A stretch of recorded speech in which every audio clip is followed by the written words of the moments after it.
In the ABC CFA College Game of the Week, already in progress. As we noted, Phil, last week, Miami has not had it terribly easy themselves today. It looks like they're going to win it. And Pittsburgh hanging on. Pittsburgh is the next opponent for Miami at Pitt next week. And they can't keep the ball on the tee, so somebody's going to have to come up there and hold it. And I'm sure John Laurie, the referee, is going to suggest it right here. John Laurie, the ref, Frank Gaines, the umpire, Tom Ehlers, the head linesman, Terry Turlington, Dwayne Osborne, and Willie Weisbrook. Ricky Dixon now will hold the ball on the tee for Oklahoma as Thompson will kick it with a wind, and he'll probably knock it all the way back into those seats behind the end zone. It's high, and it's hanging right around the goal line in the end zone. Kansas is going to bring it out. It's Schreiner, and Schreiner gets it out to about the 18-yard line where he is stopped. He would have gained 2 yards if he'd kept it in the end zone. Kansas opens with Orth at quarterback. Mike Orth is 6'5" and 205 pounds, and the kind of offense you're going to see today from Kansas, everything's going to swing around at quarterback. It's sort of a version, if you will, of the run-and-shoot offense. They call it their ace, and it is a run-and-shoot type scheme where he reads the receiver. The receiver adjusts to what the defensive back is, and then Orth tries to get it to him. So they put a man in motion, Willie Vaughn, bit banged up. Little pop pass goes over the corner, and it's up close to the 25-yard line with Ronnie Caldwell, a junior out of Wichita, making the catch. Kansas is big enough up front, and Nave in particular is a big, strong fellow, and the guy anchoring it is Oswald, and Paul stands in there at 270. So they're big enough, but they're not particularly loaded with experience and speed. Rodney Harris comes into the ball game now for Kansas, and you'll note they have 4 wideouts, and they put one man in motion here. That's Caldwell, and again the ball is thrown by Orth, but off the hands of Willie Vaughn. And this is one of the problems of kind of a cold day. And of course he's in headhunting country back there too, with those linebackers and corners teeing off on him. The Oklahoma defense and the 2 backers that you're going to see a lot of today will be numbers 44 and 42. 44 being Brian Bosworth, and 42 Paul Migliazzo, and they're just about as good as anybody in the country, if not as good as anybody, particularly in tandem. Again, it's Willie Vaughn going in motion, and Orth this time rolls it out on 3rd down, gets heat, gets it away, and it's picked off. Intercepted, bad pass, should never have thrown it. David Vickers comes up with another interception, and he's on a roll. Vickers has really had 2 big weeks. And it was Bosworth putting the pressure on Orth, and he makes a bad throw. It was a zone defense. A lot of times in the run and shoot, you will sprint the quarterback out and try to get him outside so he has a little more time to throw because he doesn't have any blockers in the backfield. He looked off his first receiver, went all the way back, and anytime you do that, if you don't throw it with velocity, it's a bad pass. So Vickers' interception gives Oklahoma the ball. 1st down at the Kansas 23, and the Sooners come out of the wishbone. And they go quickly to the veteran in that backfield, Spencer Tillman, the 200-pound senior from Tulsa, and he's inside the 20 to the 18 for 5 yards. Jamel Holloway opens at the quarterback position, the sophomore out of Carson, California, and Patrick Collins opens at the other halfback position, but there's a new man at fullback, Rodney Anderson, a 210-pound sophomore from Dickinson, Texas. He's in there because Perry and Carr are both banged up, and Perry did not even make the trip. Holloway keeping the ball out of the option, turns the corner with it, and will score. Touchdown, Oklahoma.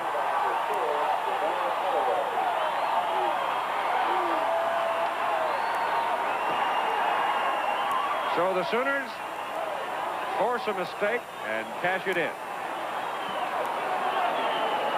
Holloway had over 160 yards last year against Kansas. He makes this entire thing go. Kansas, we said, doesn't have the personnel to play with Oklahoma. It's evident here. You see him get picked off. The quarterback's open, and his speed just takes it into the end zone. And Jamel does have speed. Tim Lasher for the extra point. Glenn Sullivan holding. He's 35 for 35, and now make it 36 for Lasher on the season. And with 13:39 to go in the first quarter, you've got your first points. In the triple option, Keith, everybody has an assignment. First, you have to stop the dive man. The outside defensive end usually takes the quarterback, and then the halfback comes up, takes the pitch man. If there is one breakdown, like right there, you see the defensive end supposed to take the quarterback, got picked off. If there's a breakdown, he can score. Also a big fellow named Jackson sort of opened the door for him, too, when he rolled him back inside. Sooners lead it 7-0. Day for mittens and fur coats in Lawrence, Kansas, as the first blush of winter has shown. And Oklahoma, 2 plays for 23 yards after the interception of Orth. Stick it in the end zone to lead 7-0. Will now kick off. Scott Schreiner is deep as Thompson hits it. There'll be no return of that. That's good for 3. Went right through the uprights from the 35-yard line with about a 20-mile-an-hour wind howling at his back. And that wind may be even stronger than that as it condenses down inside the stadium. Can't tell you how big that interception was that Kansas threw and Vickers picked off. You know, Vickers last week had a big day. 9 tackles, 7 of them unassisted. He recovered a fumble, broke up a pass, and had a sack. So he continues his streak of outstanding play. Now Kansas comes to the attack again, going with 4 wide people. Now they put Vaughn back in motion. Orth off the snap. They'll be throwing most of the time today. Hand it this time to Snell. Arnold Snell, a sophomore out of Mount Vernon, New York. And he'll have a yard at the most on that carry. Bob Valicenti, a graduate, and started his coaching career up in upstate New York, Ithaca College. Spent 21 years as an assistant coach at the collegiate and professional level, and took over last year when Mike Gottfried left here to go to Pittsburgh. He was an All-American baseball player, played in the Cubs organization.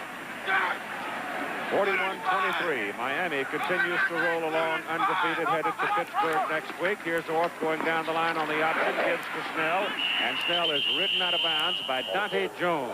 Dante Jones is another one of the outstanding Oklahoma linebackers. Junior out of Dallas, Texas.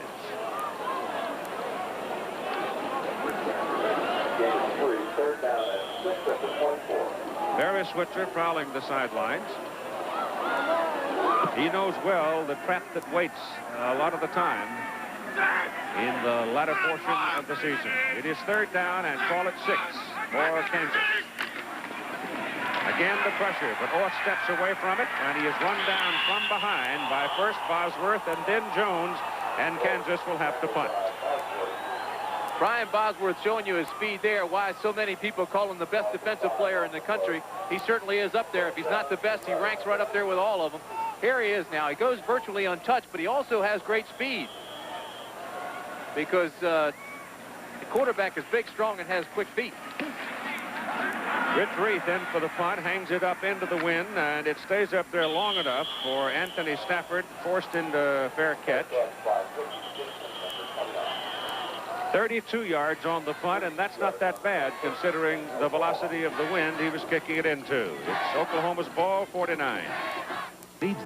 A Vinny Testaverde touchdown pass with 1:27 to go tacked the final touches onto Miami's 41-23 victory over Florida State. Testaverde with a big second half, accounted for 5 TDs in the game. Now let's go back to Keith Jackson. And further evidence that there is no longer a race for the Heisman Trophy, I would suggest to you. I think that issue has long since been resolved. It'll be Oklahoma's ball, just short of their 49-yard line. Their first possession, they started on the Kansas 23. And it took them 2 plays. They handed off inside to the dive man or the fullback out of the wishbone, Rodney Anderson. And he moves the ball to the Kansas side near the 47. The Oklahoma offensive front, and we're noting number 88 here, Keith Jackson. You saw him a little while ago on Holloway's touchdown run, the kind of blocker he is. And Murph Johnson was telling me yesterday that he doesn't get enough credit for the heavy work he does at that tight end position. But he can do just about anything that needs to be done, including return punts, and we may see that today as Holloway once again gets loose on the corner, shaking a tackle. And though Holloway is not the biggest guy in town, 5'10", 180, he's very strong. The defense for Kansas, and they line up with a basic 4-man front, and sometimes you'll see the backers come up to give more helmets up in front. But their 2 backers, Ziegler and Bredesen. Ziegler is the center fielder. He plays wherever he wants to, really, because he's a fine athlete and had a 63-yard touchdown run off an interception 2 years ago when Kansas upset Oklahoma. This carry goes back to Spencer Tillman, his second of the day. Spencer reaches the 40-yard line, and that's a Sooner first down. You were talking about Keith Jackson. You know, they should make it a prerequisite when they put their game plans together at Oklahoma to get the ball, or at least let Keith Jackson touch the ball 6 times every game.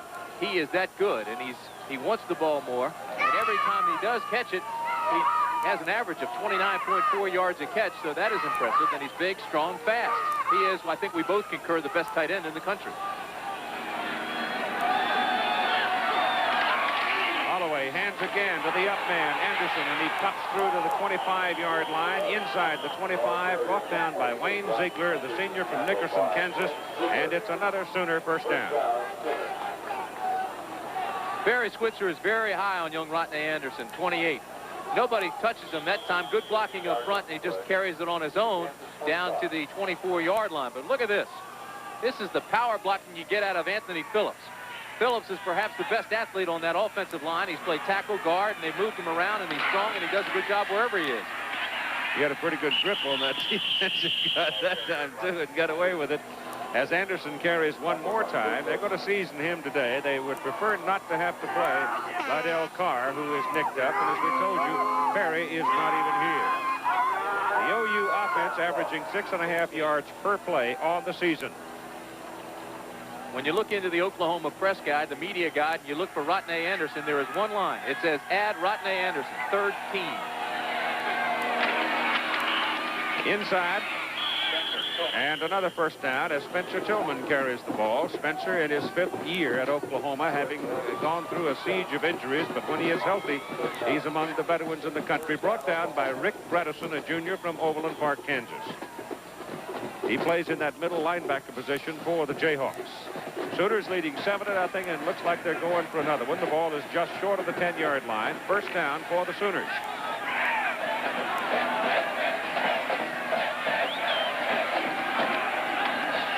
Holloway missed by a man as he turns the corner, gets the block. Touchdown, number 2 for Holloway. Carlson had a hold of him and couldn't hold him. He just stepped out of his arms and cantered around the corner, and again Jackson got in block that put him in the end zone. Again, it's the triple option. First, the dive man. Now, this is where Holloway is so good. Watch him. He reads now and sees he's got a blocker to the right. The out man takes the pitch man, and he's all alone. Gets a block from Shepard. It wasn't much of a block, but it was a cutoff enough to get him into the corner. Lasher for the extra point. Going for 37 in a row. And he's got it. At 9:39 to go in the first quarter of play, the Sooners have jumped out to a 14-0 lead. And coming up the next season, and the Kansas Jayhawks will be very prominent again in collegiate basketball. Al Crawford now visiting with the boss of basketball at KU, Larry Brown. Keith, it is good to see this face again. Larry, of course, preparing for the season. They've been practicing for, what, 2 weeks now, Larry? Yeah, 2 weeks. So we got our first game with the Russians on the 19th of November. Okay, now do you know, we're going to have a little quiz. What Larry Brown, this basketball, Kansas, the football team, and football in general, and this all have in common? We'll come back in a minute and tell you. Keith, back to you. Deep history of the game of basketball at this campus. We'll go back to him in just a moment. Oklahoma versus Kansas with Danny Manning in the lineup. Pretty good matchup with Mike Orth, and the rest of the Blue Jayhawks today could be a mismatch. High hanging kick by Thompson way back into the end zone and no return. So KU will have it. First down at the 20. Let's go back to Al. Keith, of course, the answer to that is James Naismith, the father of basketball. Who, Larry, had the Only losing record. at Kansas? Of all the coaches, he's the only one. He was a basketball coach at Kansas. Also, in the 1890s, changed over from a wool helmet and is credited with designing the first leather helmet for the game of football. Larry, give, in honor of James Naismith, the old peach basket a try, would you? One more, quick. Do we have a chance? Go ahead, Larry. Yeah. Thank you very much. That was great. Keith, back to you. And we will be here in February for Notre Dame in Kansas as we go to college basketball starting January 18 with a doubleheader. And Orth now connects with Caldwell, and the Jayhawks have picked up their first down of the ball game out around the 32-yard line. Run and shoot again, and it's Reed all the way. Now the receiver has to read the defense. Although he sees him playing off, throws his arm up, and that's an instant sign to Mike Orth that he's going to turn, and he wants the ball quickly, so they got it to him in a hurry. Again, 4 wide people. This time they stretch him all the way across the field. On first down, Orth gets some pressure and goes down in the arms of number 80, Troy Johnson, the defensive right end. He came in virtually untouched and decked him all the way back on the 24-yard line. A definite weakness of the run-and-shoot offense is the fact there aren't any backs in the backfield to block. See, Snell is already trying to sneak out of the backfield into a pass pattern, and it leaves it wide open for Johnson to come clean and make the sack. Snell was trying to show that he was going to block and then release into the flat. He was going to be in the pattern. Didn't throw a block at all, and Johnson came clean. Second down and 18 as they lose 8 on the sack. And North gives it to Snell, and Snell is decked right at the line of scrimmage by the nose guard, Dante Williams, a big 270-pound freshman out of Gainesville, Texas. So it'll be third down and 18. Michigan winning big today, and Ohio State thrashing Iowa. Auburn winning, and they haven't won that many times over the years in Gainesville, Florida. Third down and 18 now.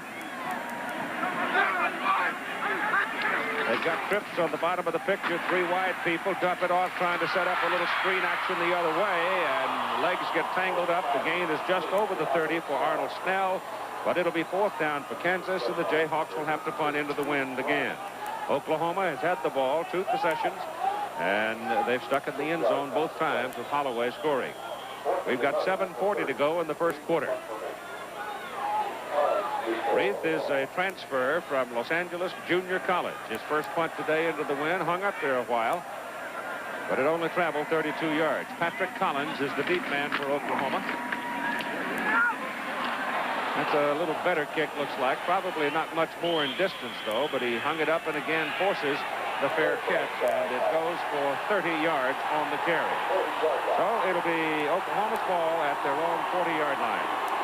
Controversial finish in Chapel Hill. With 4 seconds left, Lee Glarmus of North Carolina kicked a 28-yard field goal that beat Maryland for the Tar Heels 32-30. Maryland coach Bobby Ross contended that North Carolina had already called its last timeout, shouldn't have had a chance to set up for the winning field goal. Ross, as you will see, chased referee Donald Faffret all across the field, chased him to the officials' locker room, eventually had to be separated from Faffret by a campus cop. Bobby Ross in the midst of what has been a frustrating season for him and for everyone at the University of Maryland. Keith?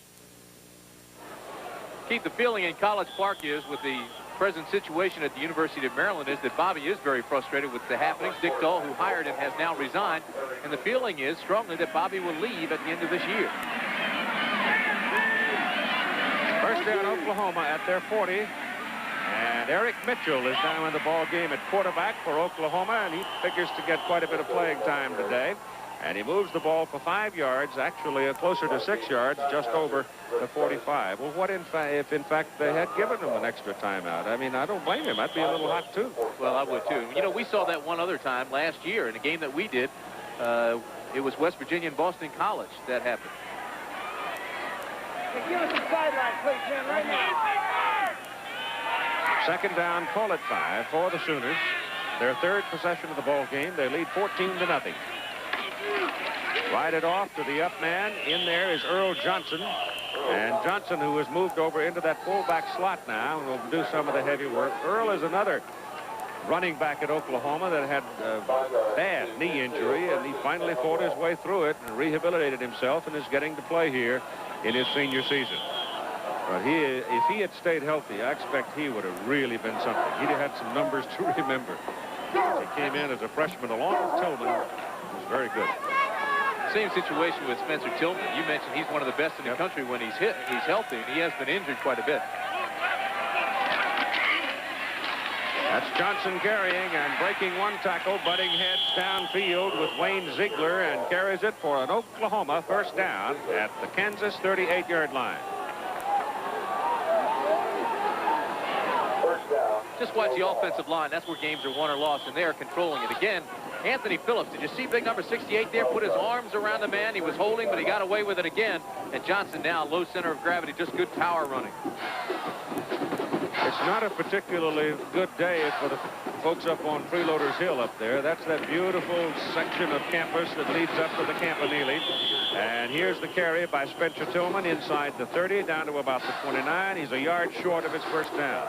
On sunny days in the autumn, that great stretch of green grass is literally covered by blankets of people who are picnicking and watching the ball game as it leads up the hill toward the campus. Would you call it Freeloader Hill? Pocket saver incline? They got one of those at Strawberry Canyon out at University of California in Berkeley. It's so steep, if you lose your footing, you slide all the way downtown. Earl Johnson carries, gets the first down. Inside the 25 to the 23. So Oklahoma, starting this march from its own 40, is just blowing them out of there right now. Incidentally, Al Trautwig has pledged a valiant try to the very top of the Campanile before the day is done.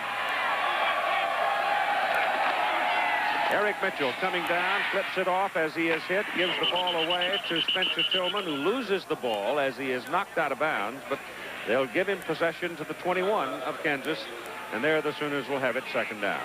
Second down and 8.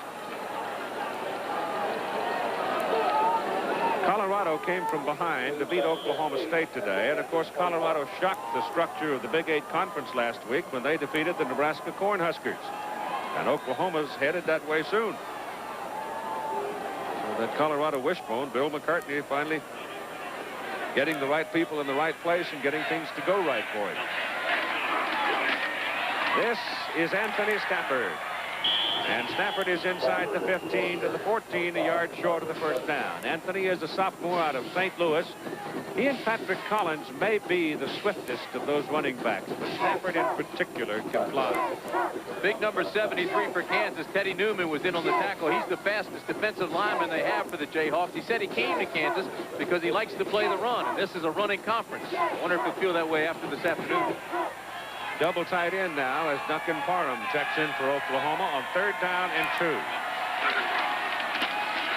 Mitchell, bad toss, coming back to cover it, Spencer Tillman. Mitchell was hit as he tried to deliver the ball to Tillman, and it squirted loose, and there's a loss back to the 27.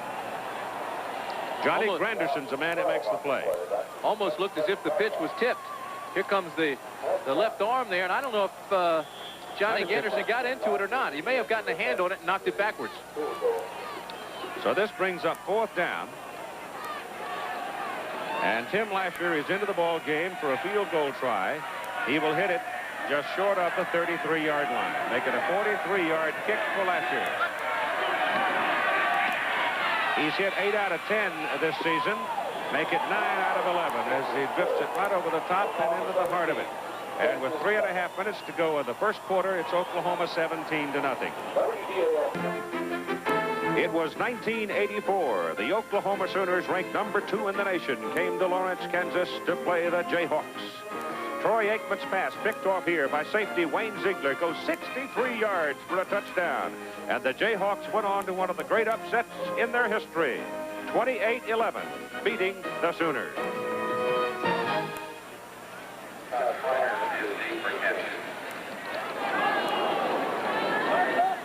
I see no prospect of the Kansas Jayhawks pulling off a shocker here today. Not the way Oklahoma in its first 3 possessions have taken the ball and just stuck it in the end zone.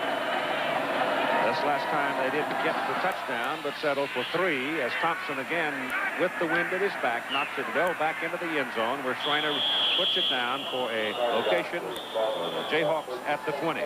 Here again is Al. Keith, this may be pretty scary football for most of the fans here, but that's nothing. This is a scary football. We got this for Halloween. Meanwhile, we had a great trip to the bookstore this week. A reminder to do your holiday shopping early. This is a University of Kansas Christmas ball. Okay, Kirsten, thank you very much. And Jeannie has our souvenir of the week. You know, we may have showers here today, and we have here a Kansas Jayhawks soap on a rope.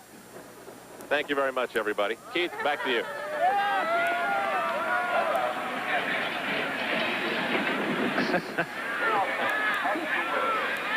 If you start bathing outdoors this kind of weather, you'll be in the hospital for morning, I'll tell you. Join the Eskimo Club. Timeout on the field. Kansas ball at the 20. KU called the time. Tomorrow, some 20,000 will be competing in America's largest marathon field in New York City.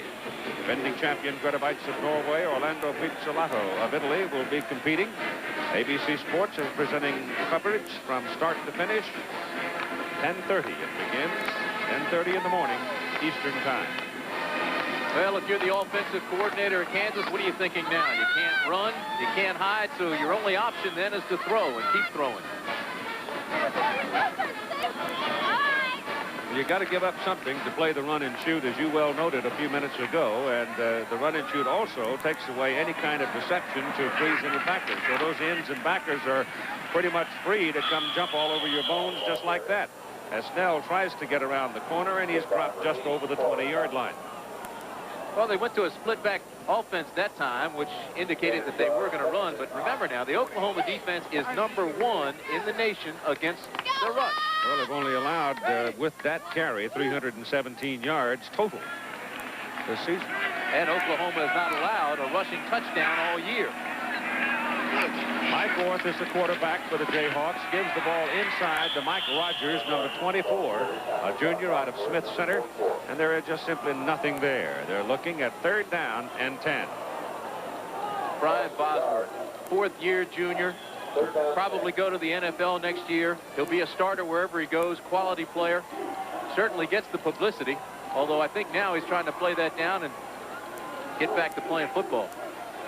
Yeah, I think he'd taken the rainbows out of his hair. I didn't see any sparkling there yesterday. 3rd down and 10. They're there. Are they? Orth rolls it, throws it.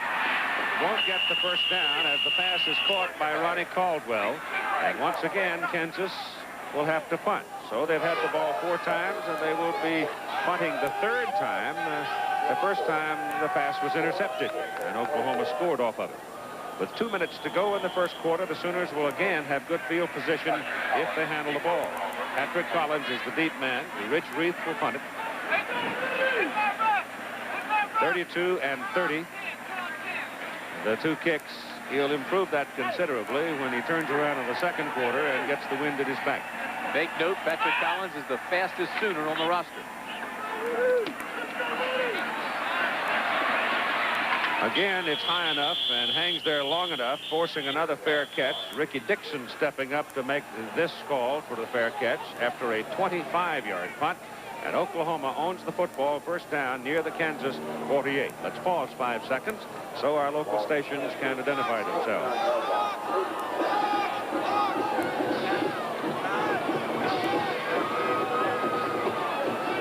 There's a couple right there. The candidates for something serious. Walking around with no clothes on. Oklahoma leading 17-0 now. Gets the ball back at the Kansas 48. And Eric Mitchell throws the first pass of the day for the Sooners, and it is dropped by Derek Shepard. The temperature early on today was in right at 50-51 degrees, but it has plummeted with the increase of the wind and the almost arrival of the rain. When last we checked, it was 37 degrees. I'm not so sure if there's precipitation whether it'll be rain. It might be snow. Might be. 2nd down and 10. Happy Halloween. Mitchell runs away from the pursuit, delivers the ball outside to Anthony Stafford, and he's finally knocked out of bounds. It looked like he might get by the last man, Jamie Steinhauser, but Jamie got enough of him to force him out of bounds, and there's an example of how quick he is. Let's watch it again. I'm not so sure Steinhauser got any of them. He almost jumped over him. Again, it's a good read by Jamel Holloway. See, everybody's inside, so he pitches it outside and gets the kick-out block. Now, here comes Steinhauser. Will dive at his feet. Stafford goes over top of him. Right here, look. Really didn't touch him, but he lost his balance and had to go out of bounds. Put him out at the 15-yard line, where it's 1st down for the Sooners.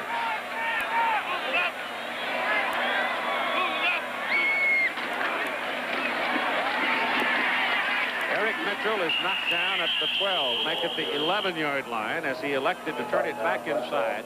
Eric is a 6'1", 200-pound sophomore from Pine Bluff, Arkansas, and he was brought down by John Randolph, a senior for the Hawks from Kansas City.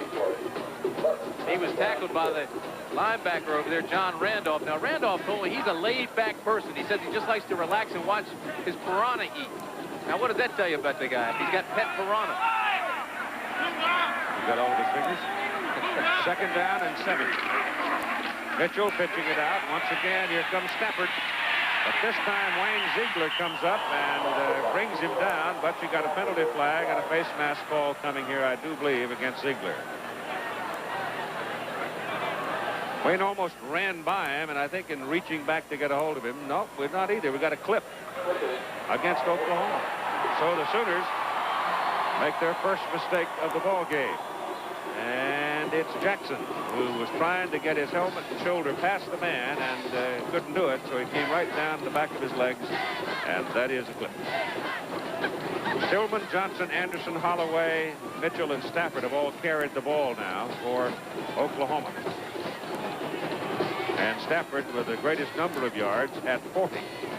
With 37 seconds to go in the first quarter, the penalty is going to move the football back to the 26-yard line.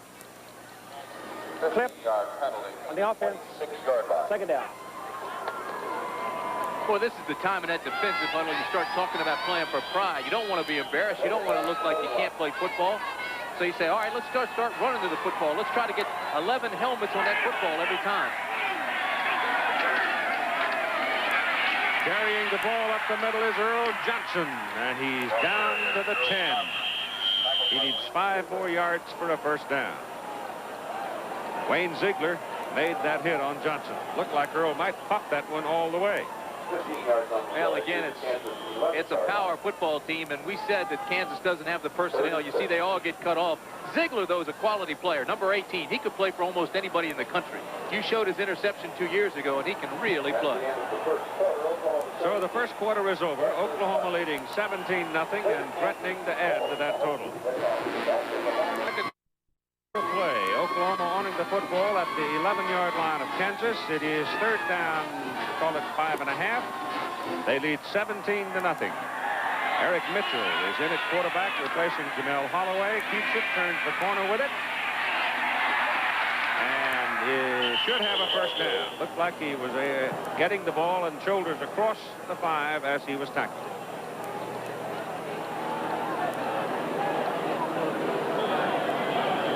It's a game like that first quarter, Keith, where the statistics really tell the story. 1 turnover for Kansas, and then Oklahoma just ran away with it. 164 yards total rushing gets -10. The ironic part, the surprising part to me, is that Kansas has had 7 running plays and only 6 pass plays. So they're trying to run the ball against the nation's #1 rushing defense.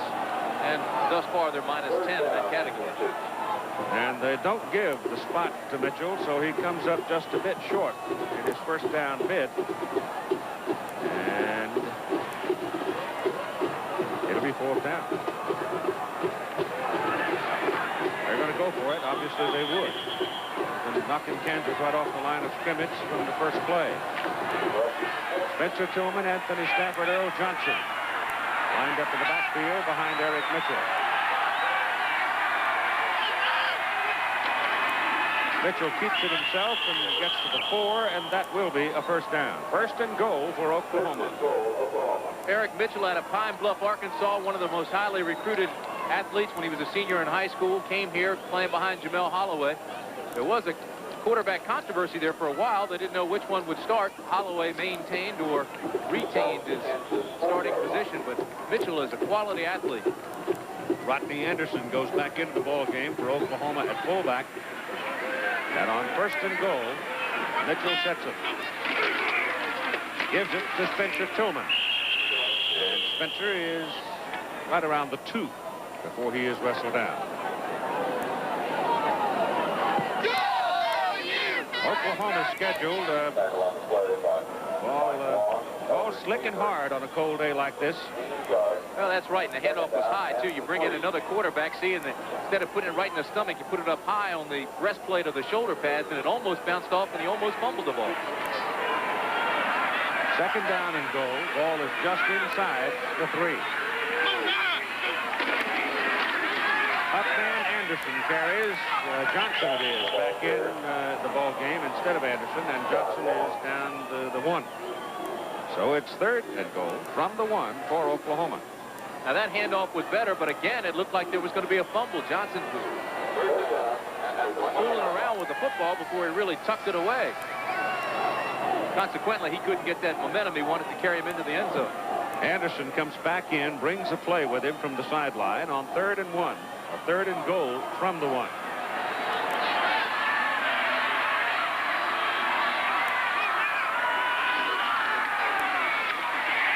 Mitchell is caught back on the 4 by Rick Bredesen, the middle linebacker.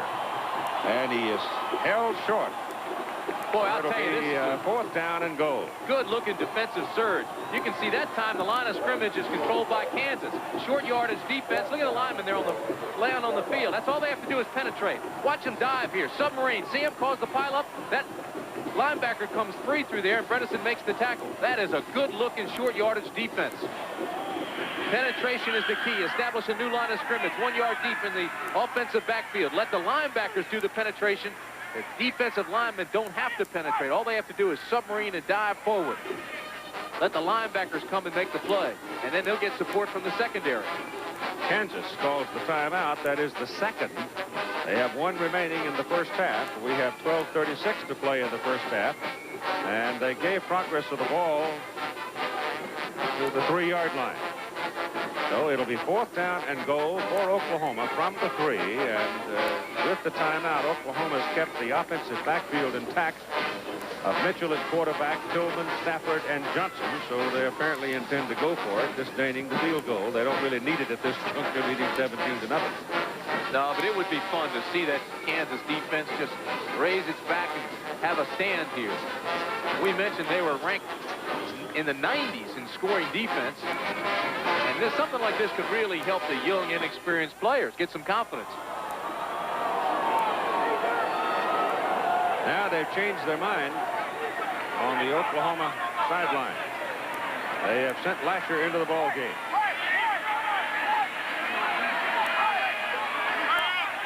So Tim Lasher is on the field, putting the tee down at the 10 for a 20-yard field goal. He hit one earlier from 43. And now he has one from 20, and at 12:33 to play in the first half. It is now Oklahoma 20 and Kansas nothing. Here's the offense. The Chicago Bears, the Super Bowl champs, always look sweet. They meet on ABC's Monday Night Football. Maybe the ranks of unbeaten and untied dwindled again. Auburn once led 17-0 in the 4th quarter, but Florida has Kerwin Bell back in action at quarterback today. Bell ran one, threw a touchdown pass with 36 seconds left to Ricky Nattiel, ran in the 2-point conversion himself, and now with 13 seconds left, and Auburn on its last gasp, the Gators lead 18-17. We'll get back to you, Keith. Okay, Jimmy. Yeah, there's a big wince amongst the Sugar Bowl folks over that one. Alabama down last week. Auburn apparently going down this week. Gainesville is a tough place to win. Thompson's kickoff into the wind goes straight up in the air and comes straight down. I mean, that wind is rough. And you get some idea. Now, with the wind at his back, he was knocking the thing almost out of the stadium a while ago. And now into the wind, it goes up, and it stayed up. And a fair catch by Lendell Yarnell, and Kansas will have their best field position to start a possession at the 30-yard line. Mike Orth comes out at quarterback. Arnold Snell, the lone remaining back, and they've got 4 wideouts. Oklahoma showing a 4-man front right now. Orth's pass is away and thrown very hard and incomplete just as he was sandwiched. Orth is hurt, Keith.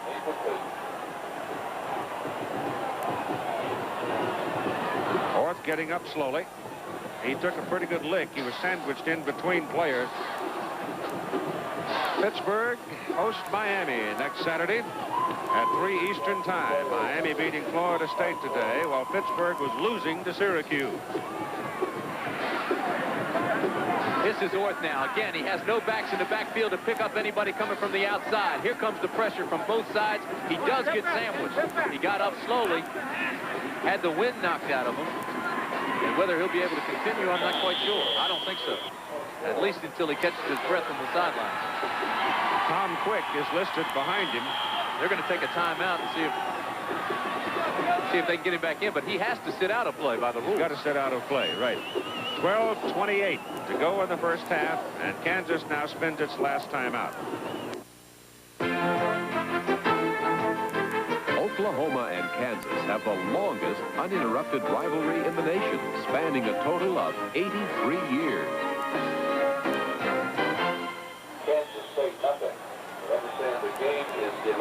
Kansas now gets Mike Orth back into the ball game by calling the timeout, giving him time to recover his breath. It's 2nd down and 10 from the Jayhawks 30.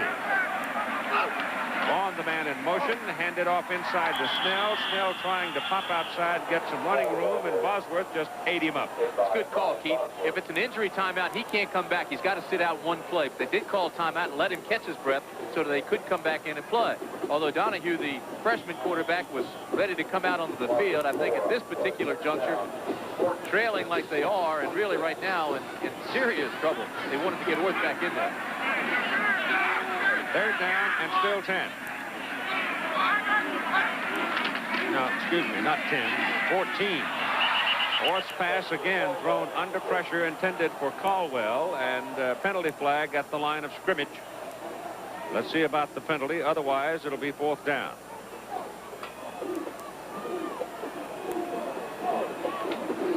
It's holding against Kansas. And so they'll flip the marker, and Kansas will have to punt it. This time with the wind, though. Reith should be able to get something on the ball. Got a quick look at Bob Valesani, the head coach at Kansas, on the sidelines. You know, this is his initiation into the Big 8. You're not a charter member of the Big 8 coaching fraternity until Oklahoma or Nebraska run you out of the ballpark.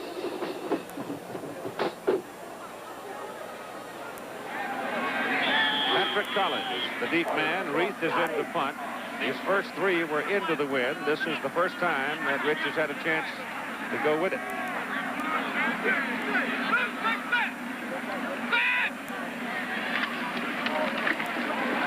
Penalty flag. Kick is away.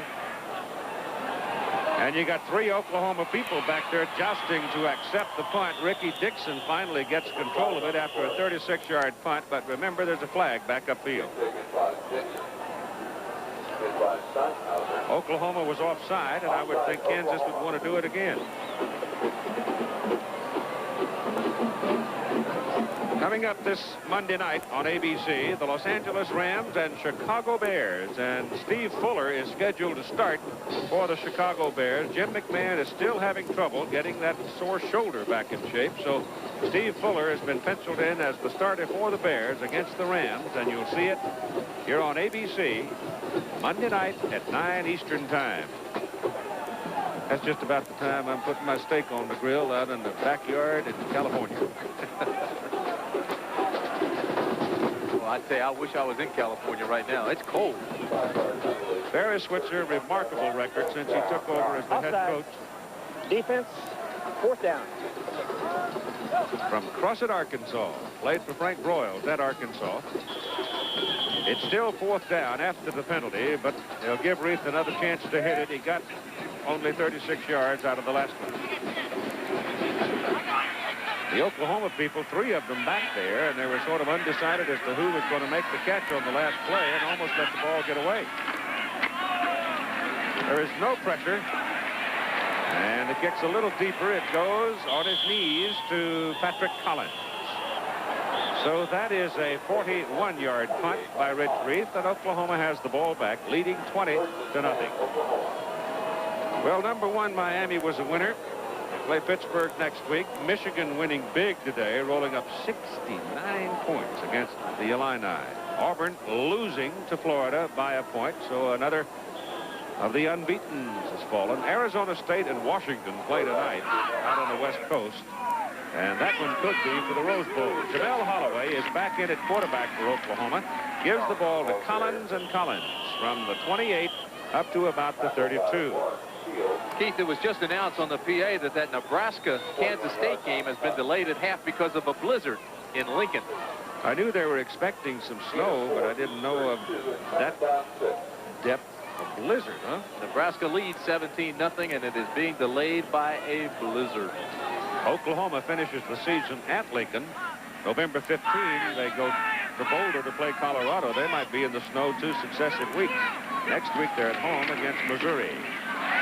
Not much there as the KU defensive people close quickly on Earl Johnson, who's in there at the fullback position. Earl's been in and out and around the Oklahoma football team enough. I would imagine he could play almost any place. He knows the book.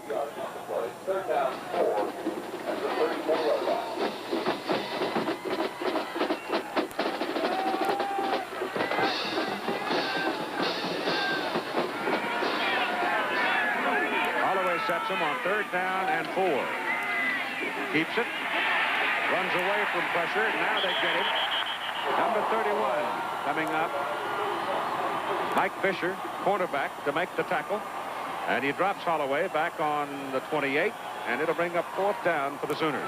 Mike Long was there too, but look at this defense now. There's 7 guys. See all those helmets in the blue jerseys? Kansas loaded up front. They bring everybody. They know it's going to be a running play. Oklahoma doesn't throw the football that much. So finally they bring everybody, load up, and they come for the football, and they made the big play. They got 10 blue shirts up on the line. They're going after the punter, Todd Thompson. He's standing back at his 13, hits it at the 17, into the wind, gets a tight spiral, and it's a good kick. And a fair catch is called by Rodney Harris back inside the 35 at the 32. That's a 40-yard punt into about a 15, 20-mile-an-hour wind. 9:38 to go in the first half. Up on Florida's upset of Auburn, in which Kerwin Bell entered the game after 4 weeks off and generated all 18 points. His 2-point conversion run gave the Gators the victory. Auburn missed a 53-yard field goal. Meanwhile, BC leads Army 27-20 with 2 minutes to go, but Army has the football at the BC 22-yard line. Now back to Keith Jackson and Lawrence. Thank you, Jim. Kerwin Bell, quality quarterback. He really is. The Jayhawks come up now. First down at their 32. Tim Ledford is now the lone back, replacing Snell. And Orth is caught and dropped by Mike Aljo, defensive end, who just took a lunge and got him to the leg and took him down. It's a tough game for Oklahoma coaches because it takes the team out of their rhythm. A lot of different people play. You don't want to get anybody banged up in a game like this. It's the kind of game where you know they're going to have 38 to 50 points or allow maybe 13 most. But they want to keep a shutout and have 3 straight. Sonny Brown comes up from the safety spot, playing right on the line of scrimmage. They go the other way with it. The pass is caught by Willie Vaughn, and Vaughn is rolled out of bounds by David Vickers, who had the interception in the first possession against Kansas, and they promptly scored in 2 plays from the 23. So the ball is resting now at the 33 for KU, which was just about the original line of scrimmage, where it is 3rd down. Arnold Snell checks back into the Kansas backfield, and he is the lone back.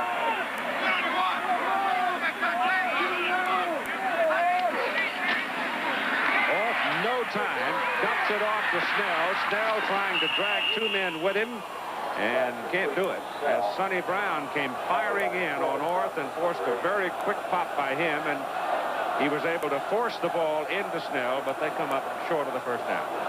Again, Oklahoma comes with a big rush. It's not that they're blitzing a whole lot, but they're playing games up front. This time they do bring the blitz. It is Brown, and it's a good unload by the quarterback Orth just to get rid of it and get it to Snell underneath in the little short screen. Quick. And they will punt on 4th and 3. Waite's last kick for the win was a 41-yarder. Collins is deep for the Sooners. Penalty flag down, and this is his best effort of the ball game. Collins takes it, wiggles back for about 3. You've got another flag down where the ball was caught. So there's a flag back up at the line of scrimmage, and there's a flag downfield where the catch was made.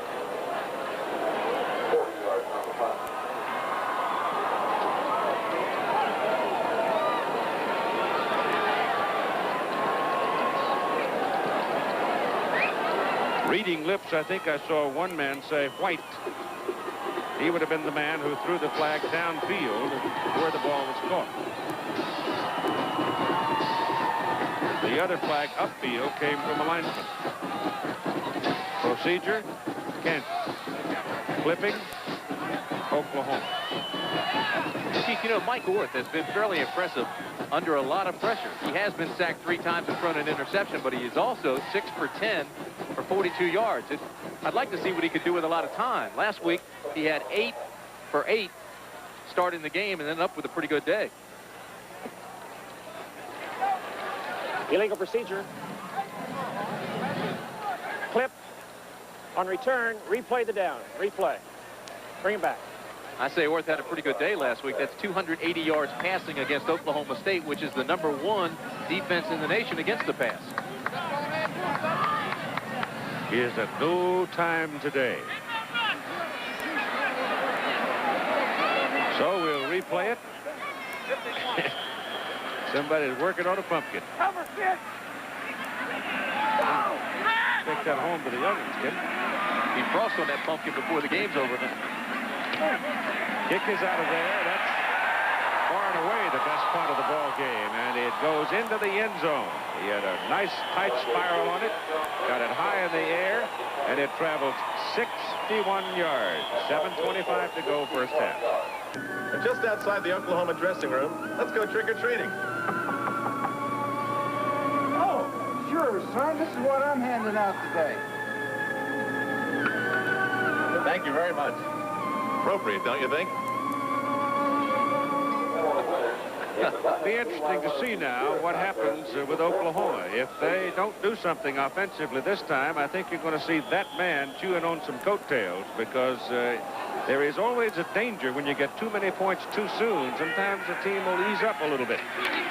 And I think he's concerned about it, but he probably shouldn't be, as Rodney Anderson just explodes up the middle with a huge hole and immediately picks up a first down at the 33-yard line. What the Sooners have done with the ball, the last time they had it, they punted. But now they have moved it very quickly to 13 yards. Hard to get upset when you score 4 out of the 5 times you have the football. That's true. But...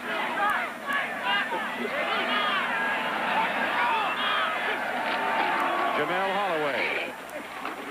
Pass is caught by Derek Shepard, and Shepard is down at the 39-yard line. The Campanile, the tallest building on campus, Al Trautwig now, is on his way to the top. This is his rehearsal climb yesterday.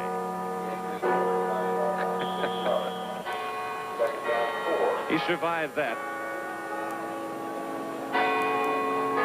It becomes, the higher you go, the more challenging it becomes. He approached it gingerly, and we'll see if he made it to the top today. Fumble off the football by Rodney Anderson, and Kansas recovers it. So the Sooners now turn it over. Now Barry Switzer can get upset. Johnny Granderson is the man who made the fumble recovery. But Anderson again breaks into the secondary. It was Ziegler again. Quality player. Got his arm in there. You can see his right arm strip the ball free of Anderson. And Granderson came and recovered it quickly. So now the last 2 possessions, Oklahoma has had the football, walked away without any points, and this time turn it over. That's what Oklahoma did not want to do. I told you he'd be getting feisty in a few minutes. Kansas ball up at the 46, and Orth has a little time, but then throws it too low, and it is batted down at the line of scrimmage by Steve Bryan, a 6'3", 260-pound senior. Now, Al, have you made the trek? Yeah, Keith, this is about as close to feeling like Edmund Hillary as I'm going to get, but it was worth the climb. This is, of course, called the Campanile, or the Bell Tower, here at Kansas. It's in memory of the World War II veterans. It's a great seat. As a matter of fact, it's the best seat in the house because I can see football and also that dangerous weather approaching from Nebraska way. Back to you. Be careful coming down. 2nd down and 10.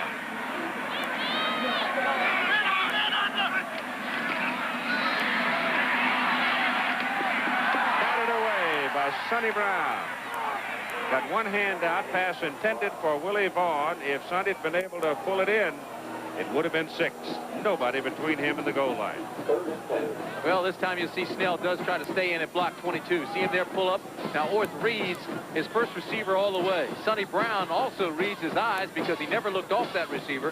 Comes in, steps in front of him, and almost makes the interception. Alice, Texas. 3rd down and 10 for Kansas.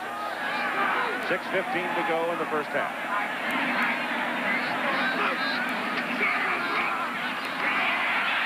Stepped away from the pressure man, gets it off, and it is incomplete. Pass intended for Peta Samuel, and covering was Scott Garl. Garl, a sophomore from Hominy, Oklahoma, and Samuel from Iola, Kansas. Crowd wanted pass interference, and I agree with him. I thought Garl came through the receiver too early trying to get to the football. You can't do that. Now you see the quickness here of Orth. He evades one tackler right there. Now he comes out and he sees his receiver come free, who's skating with him. See that? See how Garl comes through him? That's pass interference. But no call. Reith into the wind, 28.5-yard average. With the wind at 2 punts, 51-yard average. The last one went 61. As the Sooners elected to let it bounce on the artificial surface. Pressure on him this time, and he shoots it up into the air. The wind helps it, and Patrick Collins calls fair catch back at the 14-yard line. That a 39-yard putt and a goodly amount of pressure on the punter Reith. 5 minutes and 58 seconds to go in the first half. That's what we have for you at halftime. Jim will be talking with Vinny Testaverde. And we have a piece of videotape that was furnished to us when we came out here that's quite striking on the Kansas players going to the Lansing State Prison. You'll enjoy that one. Eric Mitchell is back in at quarterback now for Oklahoma. As the Sooners go first down on the 14, Mitchell going to line with the ball, keeps it, and turns it to the 22. Ball came loose, but they're going to call him down. Brown can't cause a fumble. Well, and the whistle had blown before the ball came loose, too. Keep thinking of Al up there on top of that thing without any ropes. Sir Edmund Hillary wore ropes up in Mount Everest. Here's that play again. Now you'll see Mitchell reading as he comes down the line of scrimmage. That's the key, but now he's got to tuck the ball away. And again, Ziegler is there, gets pressure from the other side now, and the ball comes loose, but again, it's after he hits the ground. That's a good call.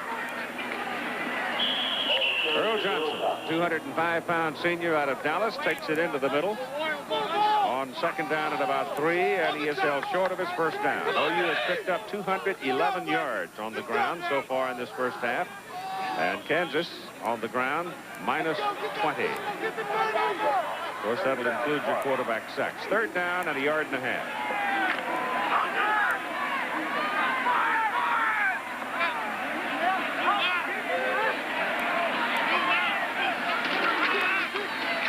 Johnson, the fullback, will have the first down as he rolls over the top of big number 77, Cesar Rinty, junior from Hartshorne, Oklahoma.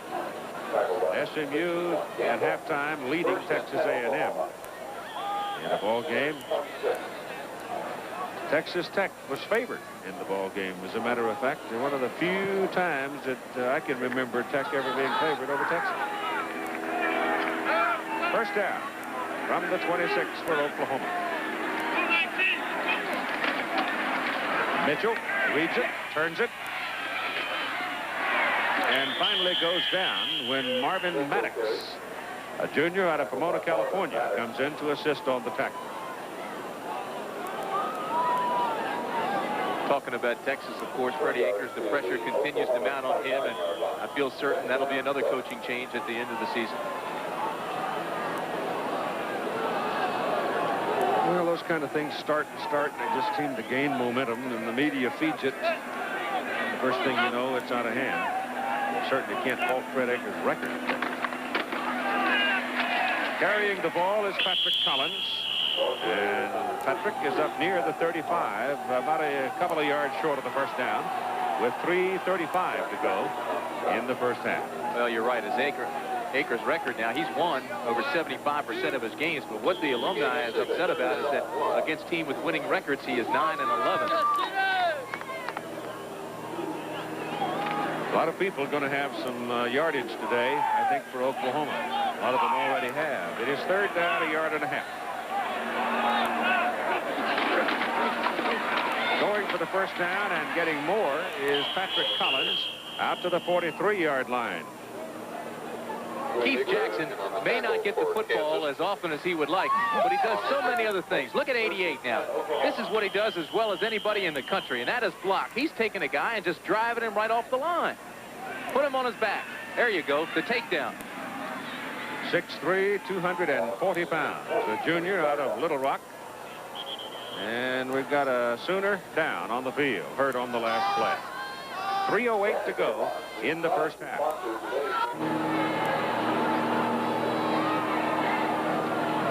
Patrick Collins has been helped off the field now for Oklahoma, big number 33. He's carrying the football. You see him cut inside. Now watch this, helmet to helmet. See him get racked up there, and then he goes down. But what happened, Rick Clayton, the linebacker, 33 for Kansas, came down on his leg, and they're working on his leg. They helped him off the field. Anthony Stafford goes in to, no, it's Spencer Tillman going in to replace Patrick Collins.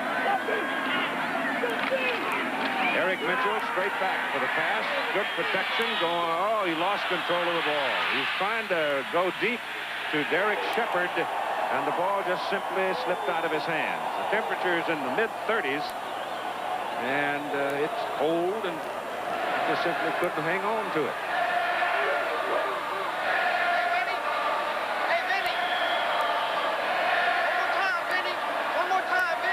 43-yard line. Second down and 10. Obviously, Bosworth talking about Vinny Testaverde. Wants him one more time. He may get him. Good.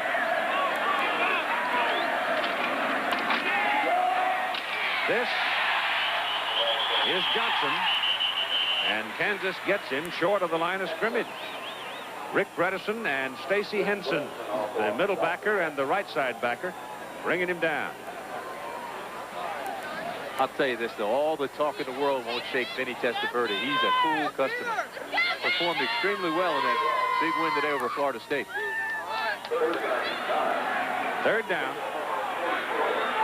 Ready at 9.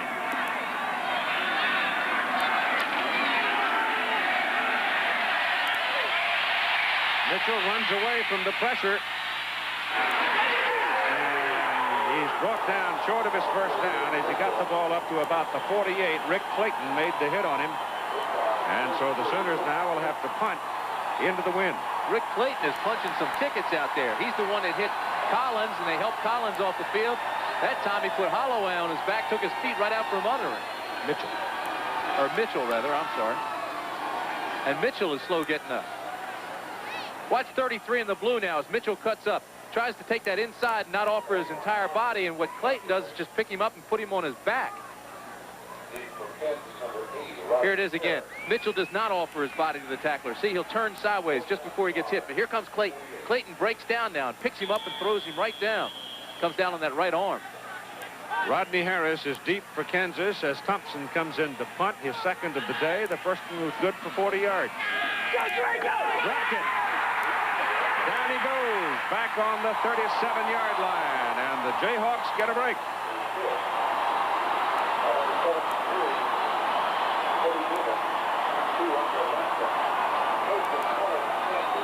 If you have not played in cold weather or practiced in cold weather, all of a sudden you walk into it, it makes a difference. Well, I'll tell you what, too, don't get the underdog excited, because if they do and start believing they can do things, there's no telling what'll happen. The crowd is back into the ball game now, but you see the snap wasn't that bad, a little bit low, below the knees, just couldn't get a handle on it. Orth comes in, sends Kansas to the same formation, and pressure all over the place. They set up a screen, and my gosh, who's in the middle of it? You got 4 blue shirts out there for the ball carrier, but the man right smack dab in the middle of the whole bunch is Brian Bosworth. Penalty flag now as we have a little fight break out. Well, I tell you, that play was set up perfectly, too, but it shows you what an All-American does. Brian Bosworth wasn't fooled at all, stayed at home, read the screen, and took everybody out of the way and made the play. Of course, then they had some words. You know, that's the kind of stuff he likes. Get excited. Let's have some words. You want to talk? All right, throw the flag. Here he is now, fighting off blockers. 1, 2, 3. Still in the hunt. Takes down Snell.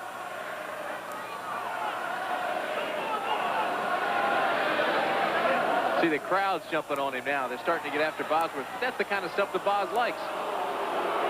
There you got an unsportsmanlike conduct call on both sides of the ball.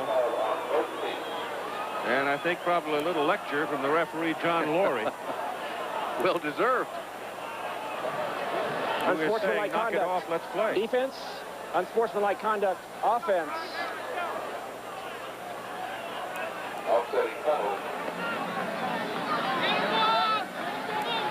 I think outside of the price of oil, the hottest topic in the state of Oklahoma is, will the Boz be back next year? He's eligible, but I think he's going to go to the National Football League.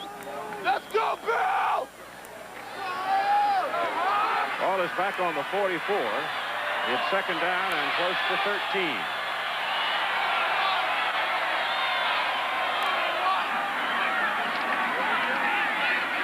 They're trying to set up a halfback pass. It's thrown up for grabs. Vaughn fighting for it. Intercepted on the deflection by Scott Garl of Oklahoma. And the Sooners get it back. Willie Vaughn was the intended receiver, and the ball was tipped.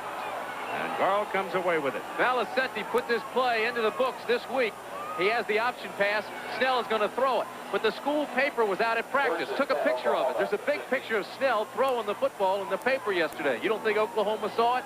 Boy, they read that one right away and made the interception. Scott Garl. Well, he had double coverage. He had no chance really at the ball unless he got it on a deflection. And Jamel Holloway is back in now. The ball just over the 15 for the Sooners. And on first down, carrying is Anthony Stafford. And he'll have it up around the 18-yard line. Well, there was a lot of pressure on that halfback option pass on Snell, too, and he kind of threw it up for grabs. Just hung up there like a balloon. Quarterback, Oklahoma, Jamel Holloway. Earl Cavendish is in there in a wide receiver spot, number 83, a sophomore out of Tulsa.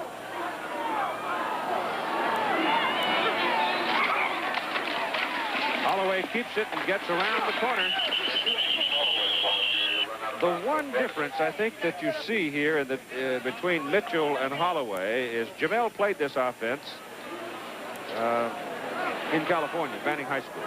So he has had more experience with it than has Mitchell. And there's an example there. He keeps the ball. Now, he could have committed himself, but he sensed that the door might open for him. So he simply paused for a fraction and then turned the corner with it. And that's what makes him so very, very difficult. Third down and a yard. And the ball off to number 25.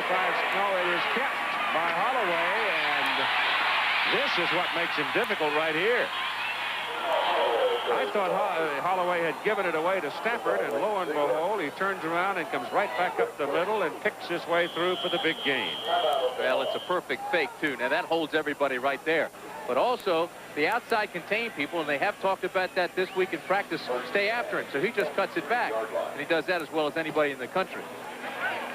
Oklahoma has called a timeout with 29 seconds to play in the first half. They own the football first down at their own 43-yard line, and they lead by a score of 20-0. I thought it was interesting yesterday talking to these Oklahoma coaches. They said because they had Rodney Anderson into the game, who is just a youngster and virtually inexperienced, that they were going to not have the predetermined or not have the read offense that you have on the triple option, which makes it so dangerous because the quarterback reads what goes on and whatever you do is wrong because then he takes his next option. But this was all going to be predetermined. If they say they were going to run a play, they were going to tell you in the huddle who was going to get it, not read, and just go. Next Saturday, we'll watch number 1 Miami at Pittsburgh against the Steelers. The Steel Town's favorite topic right now, the growing emergence of a Pitt football team as Holloway drops back to throw.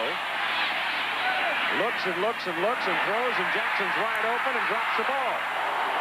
Keith was down there 5 yards in the clear and just flat dropped that one. But Mike Gottfried, it's an interesting story that he went from Kansas to Pittsburgh, and watch Jackson here now. The ball's right in his hand. He's having the same problem I'm having in this cold weather. It's concentration. If he had made that catch, though, he would have broken the Oklahoma school record and also the Big 8 school record. He has 29.4 yards per catch, but he only has 9 of them. You need 10 for the record. That would have been number 10. So it's second down and 10 for Oklahoma. They go back to the air, throw it underneath this time, caught by Cavendish. and curls out of bounds across midfield at the Kansas 41-yard line. Well, considering the weather we run into here this afternoon, the ball turning hard and slick on them, Miami is going to be coming north to Pittsburgh next week. And the possibility is that they could run into some cold weather in Pittsburgh. Well, they really could. Kajemi's been getting better every week, but the problem is, and the big question is, how badly hurt is Kajemi? He was injured in today's ball game. He came back and played in the second half. There's another catch by Cavanis, and he's just past the marker, just inside the 31, and he'll have another Sooner first down, and he's out of bounds, stopping the clock with 9 seconds. Now they're facing the wind. This would be a huge effort by Tim Lasher, trying to knock one that distance into this wind.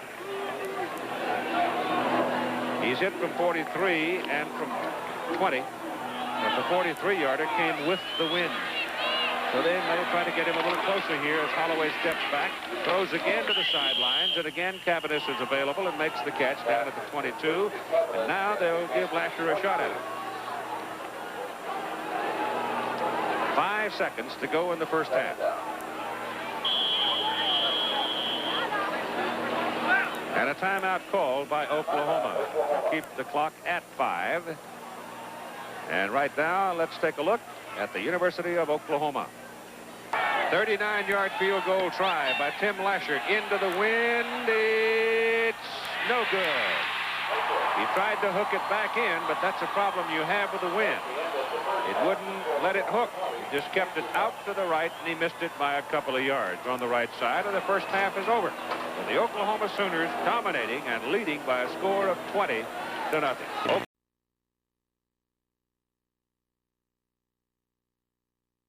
Third quarter, and Kansas will have the wind at their back in the fourth quarter. So far, the Jayhawks have not been able to generate any kind of an offensive threat against Oklahoma. The Sooners scored easily the first 4 times they had the ball, and then things cooled off for them as the Hawks defense dug in and batted them around some. Patrick Collins, incidentally, has a knee that locks on him, and apparently this was one of those times, and he's all right. All right, the kickoff by Todd Thompson will go way back and off the field of play. The first scoring of the ball game came on an 18-yard run by Jamel Holloway to put Oklahoma ahead 7-0. Well, they got a key block from Keith Jackson's tight end, 88. See him kicking it back there, and that opened up the way for Holloway to come around and take the corner. Set up by an interception by Vickers. Second touchdown also by Holloway. A little tougher run from 10 yards out. No, it was the same type thing, though. He got the cutoff block, and then Shepard made the final cutoff block there, and he just kind of slithered into the end zone. Add 2 Lasher field goals, that's where you are, 20-0. Mike Orth at quarterback as the Kansas Jayhawks start. First down from their 20. The run and shoot. This one works to Willie Vaughn, but he's shirt-tailed by Sonny Brown, and it winds up a 4-yard gain only. The run-and-shoot offense stretches the seams in the zone with deep patterns and a multitude of receivers. It's a big play offense, but they haven't had the big play. See the tackles by Bosworth and Johnson and Vickers there, and Vickers also had the key interception. And then Kansas really played some solid defense in the second quarter, although I think Oklahoma played under its potential. Second down and 6 from the 24 for the Jayhawks. Orth delivers it. And the ball is caught just over the 25, near the 26 by Ronnie Caldwell, and then he's immediately pounced on by David Vickers. Vickers originally intended as a quarterback, but has turned out to be a fine safety. Look at that, 283 total yards to 20 for Kansas. 2 turnovers by Kansas, they can't do that. And minus 20 yards rushing. And they're looking at third down and just a little less than 5.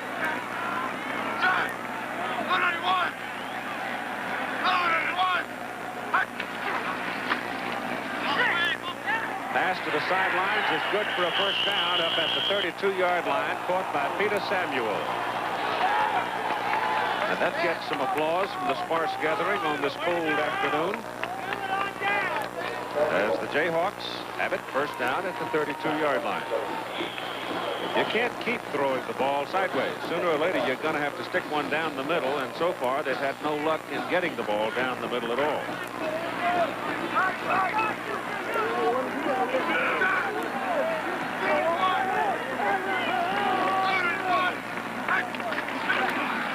And off to Snell. Snell is caught and dragged down after a 2-yard pickup at about the 34. David Vickers and Paul Miliazzo. Miliazzo, number 42.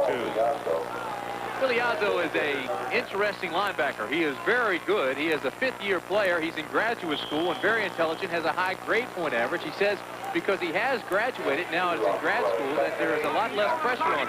He did not play well against Kansas City the last time he was here in the loss, and he is from this area. They grew up in Kansas City area. Ball dropped by Orth, recovered by Oklahoma. Bouncing on the ball is Brian Bosworth, and the Sooners are in business.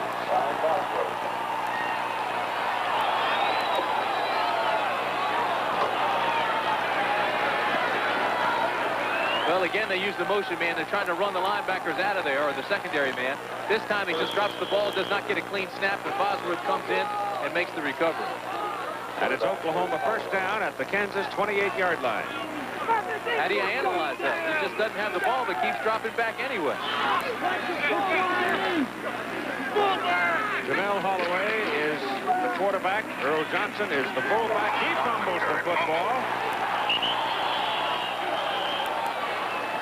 Kansas man had a shot at it, but I don't know if he came up with it. Looked like it came right back down to Johnson. He did. He just dropped right back in. Earl, I think, was able to recover it, either Earl or number 66, but it was Johnson. John Phillips is in there with him. John takes up a lot of room. He's 275 pounds. See him at the top of your screen? There, the helmet hits it right on the football. Who was that? It looked like Steinhauser, 23, got his helmet on it, just popped it out, and it came right back down and landed on him, and he made the recovery. Holloway rolling it around the corner, and is caught and back down, back on the 25-yard line. The tackle made by number 73, Teddy Newman, a junior from Las Vegas, Nevada, for Kansas. Earl Johnson reminds me of Don Nottingham. Remember him? Yeah. Johnson is 5'11", 205 pounds. He looks like a bowling ball going through there. Yeah, but Don was, what, 5'8"? Yeah, he was even shorter. That's exactly right. And I think he weighed a little bit more. Yeah. Third down for the Sooners. Holloway rolls it back to throw it. As a man, delivers it. Shepard catches to the 7-yard line, where it's a first and goal to go for Oklahoma. He caught the ball in front of Johnny Granderson. It's a pretty nice throw by Holloway, too. Holloway really does not look off his first receiver, basically, because he only has one receiver most of the time in the pattern. This time he looked at him, still had a little wobble on it, but got it out to Shepard, who just ran that quick sideline and came back for the football, and it was a nice play. Boy, he threw a pass in the first half that was about as ugly as I've ever seen. Slipped right out of his hand. 5 out of 6, 59 yards for Holloway. Up the middle, Johnson, touchdown.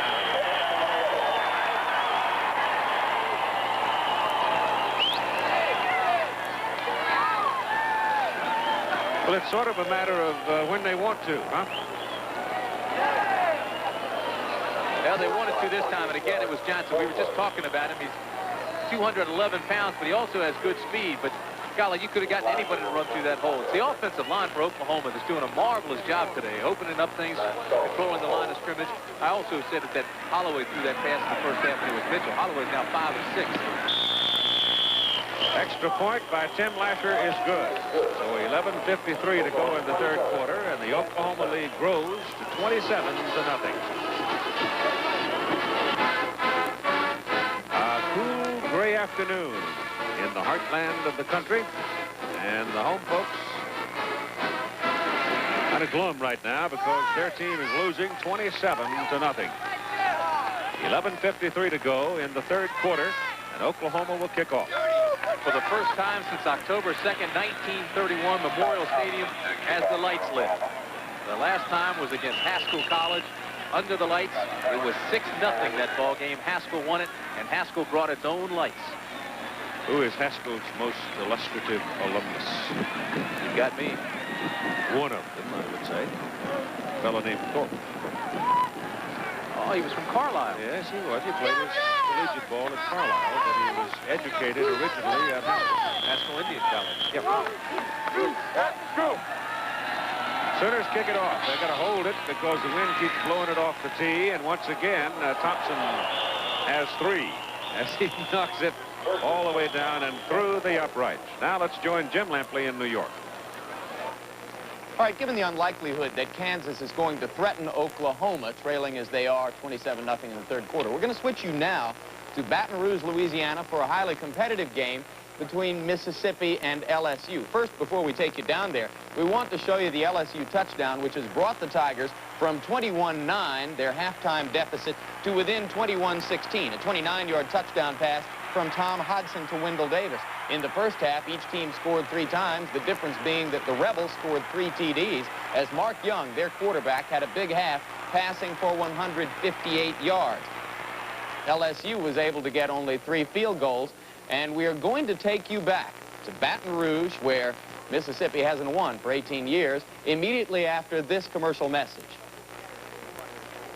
From their 20, having missed that pass. Orth rolls it, trying to find some room, delivers it to Snell, and Snell gets 2 yards, and then he's buried.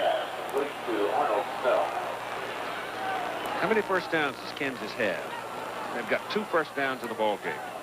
Minus yards rushing, have not had a successful passing day, although Orth has not had much time. Snell is a talented player, too. You know, he was highly recruited, has over 20 catches already this year. The lone setback in that offense. He's a junior college transfer, was a wishbone quarterback in high school. 3rd down for the Jayhawks from the 23, 3rd and 7. Again, that quick little pop and diving ahead for what appears to be a first down, Ronnie Caldwell. Looks like the linesman has given him a favorable mark. And it will be the 3rd first down of the ball game for the Jayhawks. Nice play by Caldwell. Made a difficult catch and then turned and lunged past the first down stakes. He was a walk-on, which is a misnomer because he flies. He doesn't walk anywhere, but came in without a scholarship, and he's playing now. Ran track at Butler County Community College and was timed in the 40 at 4.39. Tom Quick, listed as the number 2 quarterback, is now at wide receiver. And here's a little bit of an option effort on the part of the quarterback, Orth. Ball goes to Snell, and Snell is collared by Bosworth. Had him by the back of the helmet, it appeared. And his progress is 4 yards up to about the 34. Quick hooked up with Mike Norseth here 2 years ago for one of the big plays in Kansas' upset of Oklahoma. 2nd down and 6.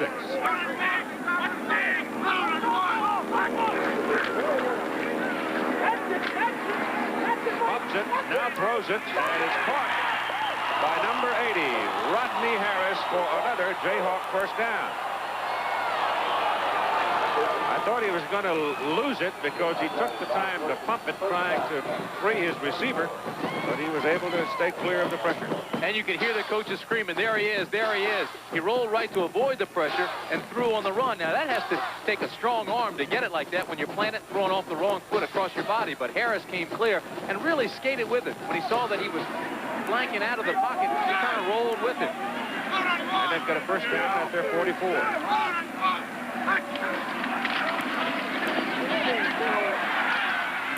Runs out of time as number 80 comes in to get him. Troy Johnson, the defensive right end.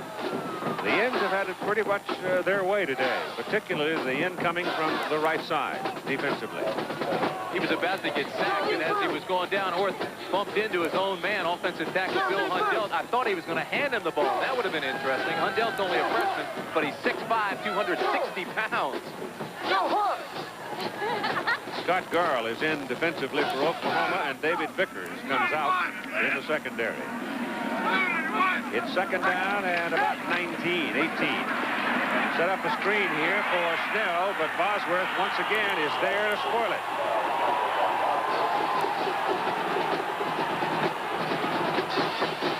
I think the Boz is talking to him, too. Again, Temper's almost player. Keep an eye on him. This is a stunt all the way. He's dogging, comes through. Yeah, I thought he came through cleanly, but he didn't. He had to fight his way through. Now he stops and reads. And, boy, they tell you, if you're going to make a mistake, make it full speed. Don't stand around. So he got after it, and he took Snell down. Loss is back near the 30-yard line. They've got to go to the Oklahoma, inside the Oklahoma 46 to get a first down. So they need 24 and a half on 3rd down.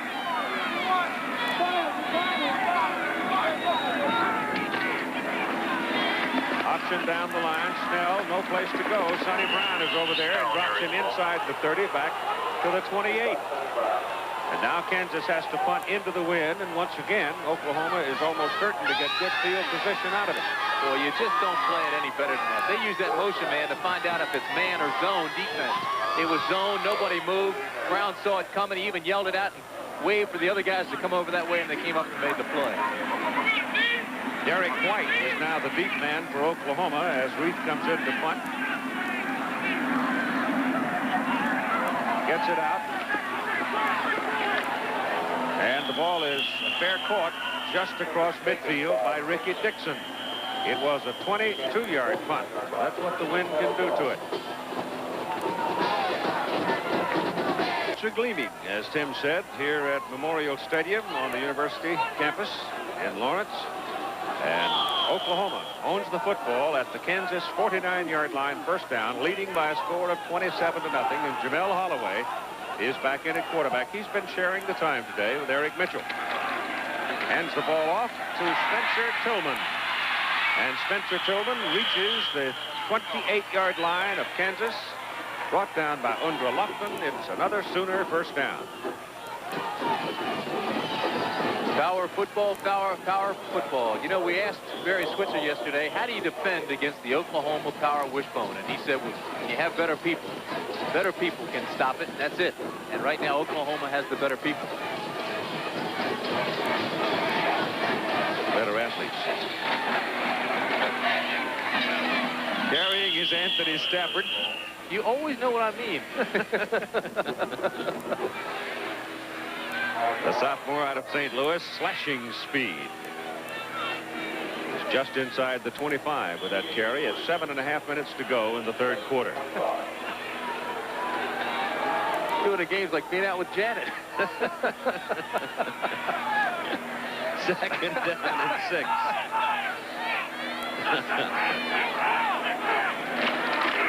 Johnson, up the middle goes Earl. It's touchdown.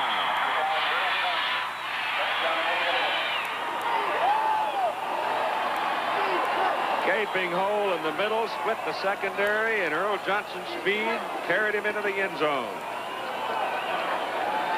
That'll go down as a 24-yarder. Boy, that is a gaping hole, too. Watch the left side of that line. Now, we're talking John Phillips, Mark Hudson, Simpson. They just bowl their way through there, and then Johnson comes in behind them and takes it up, and it was a wide open hole, and he just sprints it in from there. And there's nobody in the secondary to come out either because they had already gone wide and came up to press and support the run on the corners. Lasher for the extra point. It's good. So the Sooners from the 49 take that field position and convert it into 7 more points and lead 34-0. Johnson having a big day, run it 12 times, pick up 86 yards, average better than 7, and a couple of touchdowns, put on warm clothes and sit down. Most impressive thing I've seen this afternoon is everybody on the sidelines from Oklahoma was putting on the jackets. They'll have to hold the ball on the tee because the wind coming from behind them just too strong. Won't sit up there. As Todd Thompson, the sophomore from Sapulpa, will kick it off.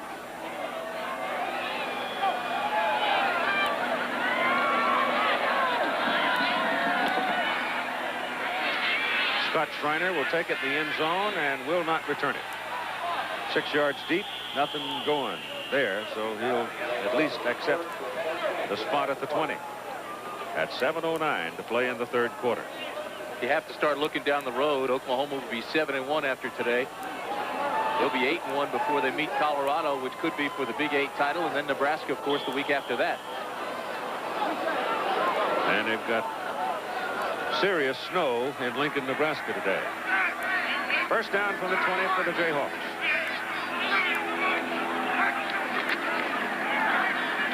Orth shoots it. Intercepted. What a great play by Ricky Dixon. It was a bullet. Orth has a powerful arm. He had a man streaking for the clear, but Dixon just simply makes a great play. Well, again, he doesn't look off his receivers. You can see his eyes. He's following him all the way up the right side. Dixon reads it. He's running to that area. He's just following the quarterback's shoulders and reading his eyes all the way and comes up and makes the interception. They were in his zone coverage. He just stepped in front of the receiver. And the Sooners have the ball just short of the 33 of Kansas. and an opportunity to add to their total. It was a good replay, Keith. You could read the same thing the defensive back was reading.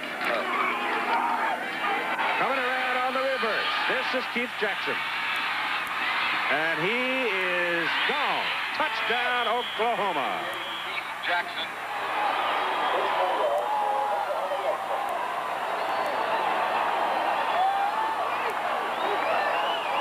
Well, get out the wide-angle lens, boys. I think Barry Switzer's about to smile. Here comes big old Keith Jackson, and he can run.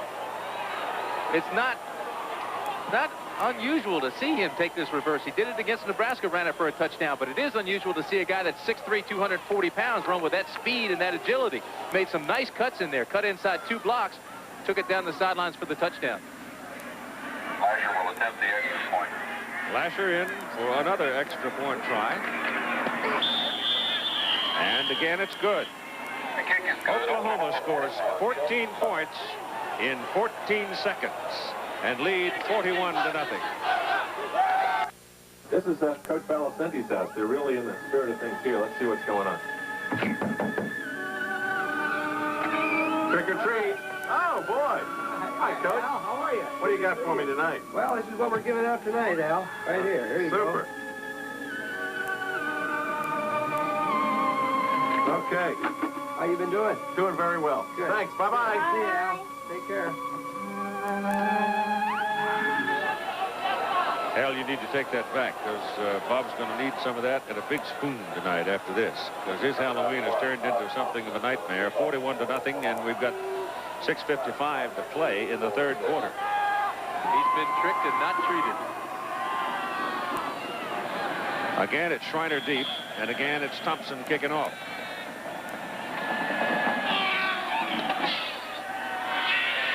And he is still not merciful. He knocks this one beyond the field of play as well. Here's Al. Keith, there isn't a better jack-o'-lantern carver than Alan Atkinson. This was the most scary pumpkin carved. He was the champion. Along with all these others, he won other awards like runner-up for most creative, and even this one. How did you get good at this? It's sort of a family tradition. We've just been doing it ever since I was a kid. We carved them to try and look like our Halloween costumes. And my dad taught me, his dad taught him, this particular carving style. It's seasonal work, but good if you can get it. Now, you're supposed to smash these things, and, of course, we can't do that here. Hang on 1 second. Now, Alan, I hope you're not insulted, but we got to get one of these things smashed. So here you go. Take that outside and smash it up.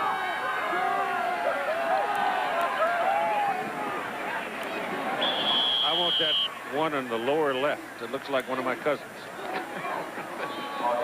I took the kids out into a pumpkin patch this past week and let them pick their own pumpkins, and we said they had to pick one the size of their head. Jason came back with one that weighed about 50 pounds. Second down after I saw a fumble a moment ago, recovered by Kansas. Second down now, about 13. And Orth getting pressure, and he loses the ball in the end zone. That's a live ball. It's out of the end zone. Safety for Oklahoma. Score 2 for the defense. Mike Aljo was the man that had a hold of him, forced the ball loose, and it rolls over the back line. Well, here it is. Let's see how the ball came loose. He dropped back. It looked like a routine pass. Pressure's coming from both sides. Outside, that's where it's been coming from all day. Mike Aljo did hit him. Now the ball's loose. Looks like Dillon tried to get there. It is Dillon, 41. Tried to get that touchdown, but it was out of the end zone before he could get there. So now it'll be a free kick, and boy, Oklahoma will get it one more time. Turn it into a track meet. This, of course, is the home of the Kansas Relays. I had a little visit yesterday with Jim Ryan. Jim had to go off out of town today, but he's back living in the Lawrence area, having gone to school here. A great miler. One of the heartbreaking stories in all of athletics. As great as he was, Jimmy never got the gold medal. And falling in Munich and being denied his last opportunity. They say exercise retards age, and boy, he looks like he did when he was running in the Olympics. Yeah, he looks younger. You see the futility of Kansas's offense today. They just haven't been able to get anything going. They're minus 51 in yardage. And Max Smith will kick off the tee, trying probably to keep it under the wind and get as much on it as you can. Derek Shepard is the deep man, along with Derek White for Oklahoma.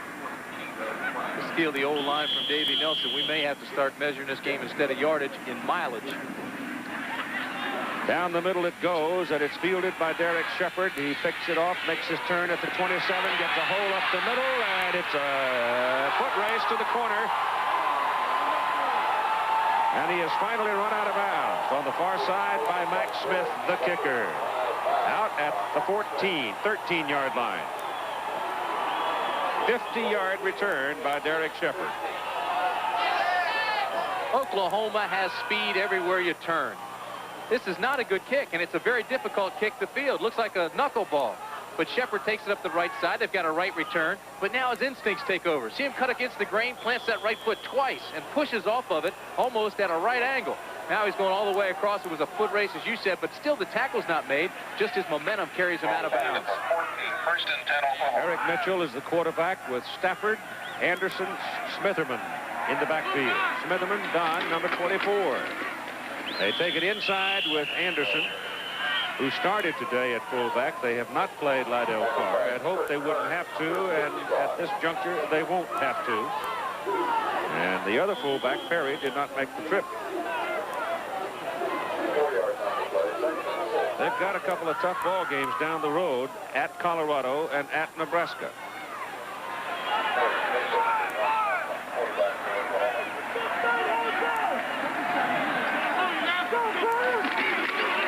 Mitchell gives it to Stafford, and the line escorts him down near the 7-yard line.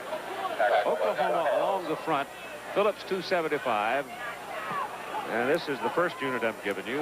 Hudson 280, Simpson 265, Phillips, Anthony Phillips 280, Greg Johnson 295, and the tight end Jackson is at 240. Here's the remaining schedule for the Sooners. The second unit, a lot of them are starting to show up in the ball game. In fact, they've been in the ball game off and on. They're also big, but not quite as big as the first unit. Anderson with the ball. And looks like he's got a first down as he gets down to about the 3.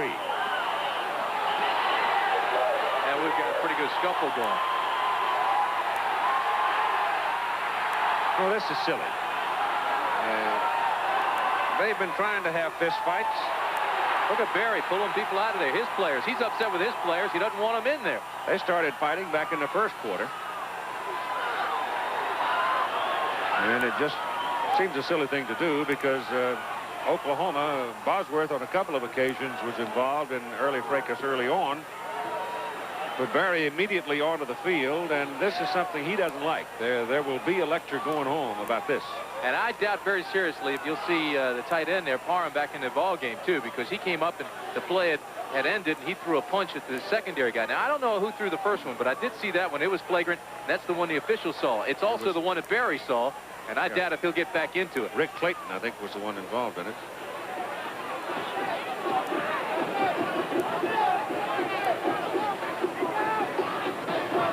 Watch Barry now. Watch this. You think he's upset? Look at him pulling people out of there. His guys.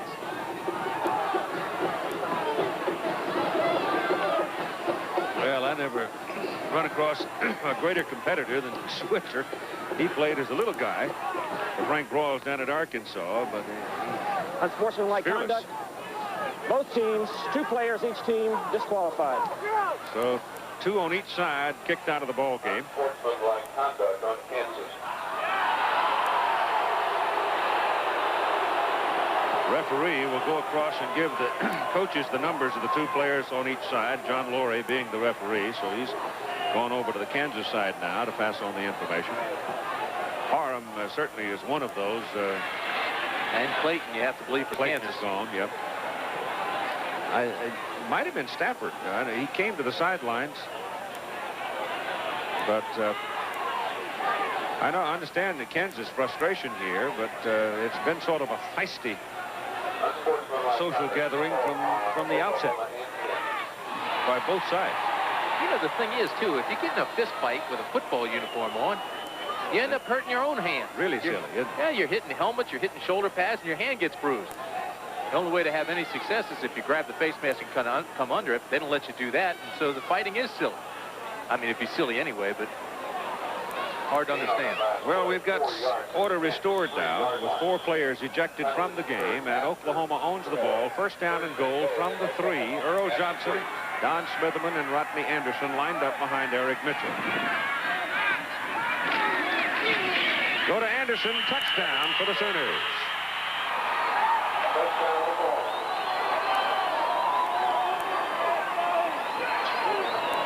So Rodney Anderson getting some seasoning today and doing very well. Well, we talked to Barry Switzer yesterday. He's very, very high on Anderson. Says he's a quality athlete, that he's good, he's strong. He can do everything that the other guys have done that have played all year. And a lot of times it takes an injury or two to another player to give a young guy an opportunity. He's got the opportunity today, and he's making the best of it. Well, you got this much talent, you're this deep, you know, everybody wants to play it. Everybody, I'm sure, is entitled to play and have the ability to play. So as Lasher kicks one more extra point straight through, it's now at 4:29 to go in the third quarter. It is 50-0. Oklahoma running away with the ball game. Yeah. And was the coach of Missouri. That was the day that Missouri ran away with it 69 to 21. And there have been a lot of big scores in this series. Most of the big scoring done by the Oklahoma Sooners. And they're headed for big numbers again today.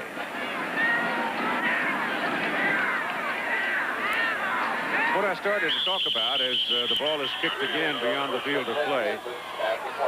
Red Auerbach, when he was coaching the Boston Celtics, knew exactly how many shots it took to keep everybody happy in the course of a ball game. And I think when you have a football team like Barry has at Oklahoma, or in a lot of instances good teams, you've got to find some time somewhere along the way to let athletes play, because these are quality athletes, and they get their backs up a little bit if they have been recruited and don't find their way to play for a couple of 3 years. It's a balance of people. Here's a little draw play with Arnold Snell carrying, and Snell is belted down by Dante Jones as he moves up near the 23. Perfect example of that, Keith, is the way Barry Switzer has gotten Mitchell into quite a few ball games this year. As a matter of fact, he got an opportunity to play when the shoulder was giving Holloway some problems, and Mitchell got to play an entire game and had an outstanding ball game. Well, he's a heck of an athlete. Well, he is, but you're right. You have to keep him happy. Second down, 7.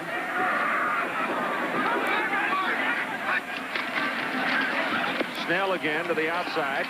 And again, it's Dante Jones bringing him down. And Jones allows him 1 yard. Boy, that's a fine play by Jones, too. We talked so much this season about outside leverage and those corner men containing and keeping everything inside. That time he saw that he got tied up and he couldn't keep it inside, but he stretched it out and just took him laterally across the field. To give you some measure of what the Oklahoma defensive people have been doing against ball clubs that tried to run on them, the last man to score a touchdown rushing against Oklahoma's defense was Tim Manoa of Penn State. That was in the first quarter of last year's Orange Bowl. It is third down and 6. And the pass under pressure, arm deflected, intended, I think, for Willie Vaughn, or maybe it was number 35, Tony Harvey, but nonetheless bounces far short of the intended target, and the Jayhawks will have a kick. That's a great tribute to this defense, too. We mentioned earlier in the game that they haven't scored a rushing touchdown against this defense all season, and this will be, if they continue to play this way, be the 3rd straight shutout for the defense. Rich Reed gets it. Pretty good kick into the wind. Derek White settles under a fair catch at the 45 of Oklahoma. That's a 31-yard punt, and the clock stops at 2:57 to go in the third quarter. Well, Colorado State with Bartolo, their great running back, having a little trouble today, and Jack Elway's Stanford Cardinal beating Washington State, while Oregon holds an edge over the California Bears. The Ivy League scores, those games obviously complete by now. How many undefeated teams remain? Miami, Michigan? I don't know, but Columbia had a big lead and still blew it. They got beat again today. 28 straight losses. First down from the 45. Earl Johnson is off to the races and long gone. Touchdown, Sooners.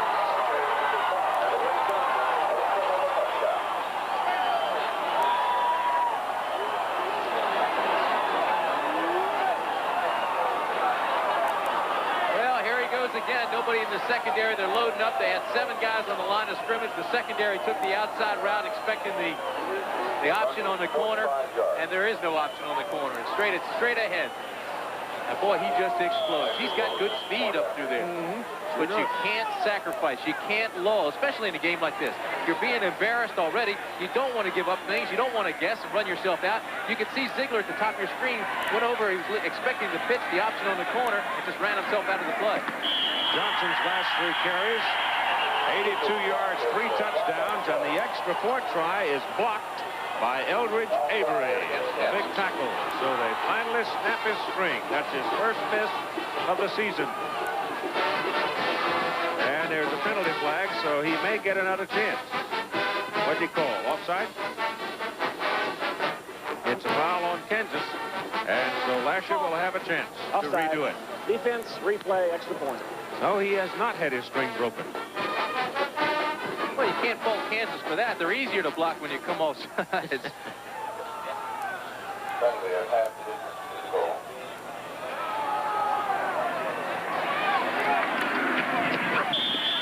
This one is right through the heart. And so he keeps his string alive, and it is now 57-0. Oklahoma leading Kansas. Boy, that was some impressive run by Johnson. It's not so much Johnson as it is the mistake of the defense, but it was explosive. You could tell he was gone after the first 5 steps.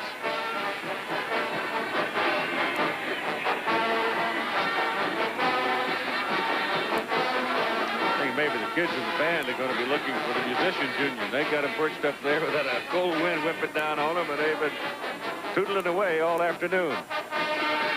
Take a couple of days to get those lips on them loosened back up.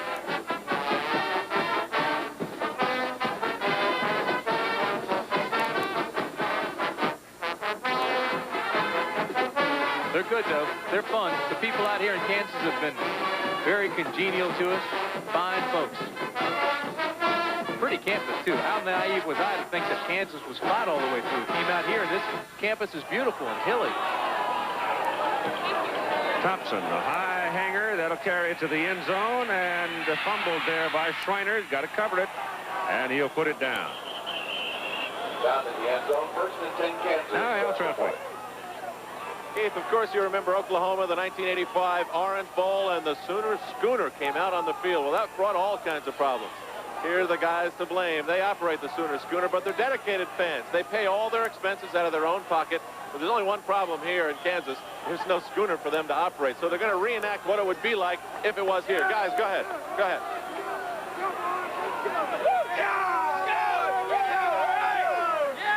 There you have it, Keith. That's what it would be like. Folks, you have just been witness to an element we call in this business reaching. Penalty flag on that carry. Illegal procedure on Kansas. I'd like to know what Barry told his players in the locker room. Because Oklahoma has scored 37 points illegal in this procedure. Offense, 1st down. 5-yard penalty. 1st and 15 at the 15-yard line. That gets the old register ringing when you do it like that, doesn't it? And we're still in the 3rd quarter. This one may go to 90. Carrying the ball, Ronnie Caldwell. And Caldwell gets out to about the 18. Lasher now is 42 out of 42 in his extra points. That was the string I was talking about a while ago. They blocked it. The man who blocked it was offside. You know, as we sit here and we look at Kansas, and we do know that they are young and inexperienced, I'd like to say they're on the right track, but even if you're on the right track, you get run over if you just sit there. You have to be aggressive.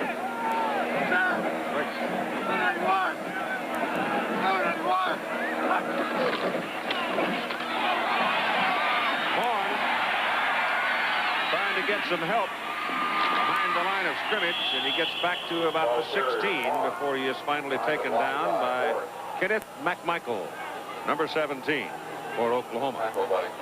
Well, there's just too much standing around on Kansas. He cut back that time and could have picked up a couple of blockers. They're standing around. They're not throwing their bodies. They're not being aggressive. Look for a red hat. Look for a white jersey and just try to go block it. Try to hit somebody.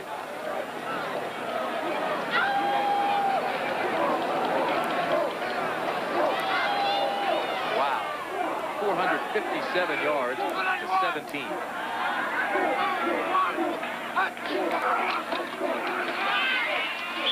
Again, they try to run a little delay up the middle, and it doesn't work. It's big Mike Aljo, number 55, is right there.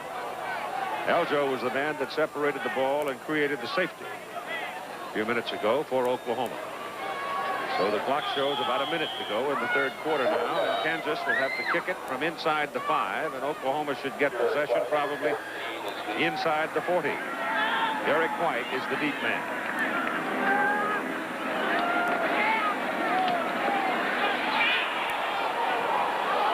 Hits the back of a Kansas man, and there it should be ruled dead. It was inside the 35 when it struck the Kansas player. That's where they mark it, at the 34, and it winds up a 19-yard punt. First down on the 34-yard line. First and 10, Oklahoma. Next Saturday, Miami, which defeated Florida State today by a score of 41-23, will be at Pittsburgh, and we don't know the extent of the injury to the Pittsburgh quarterback, John Congemi. He had an injured back.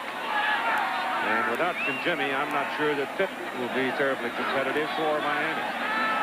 Hopefully, they'll be ready to go. They also run something similar to what we are seeing from Kansas today, the run and shoot.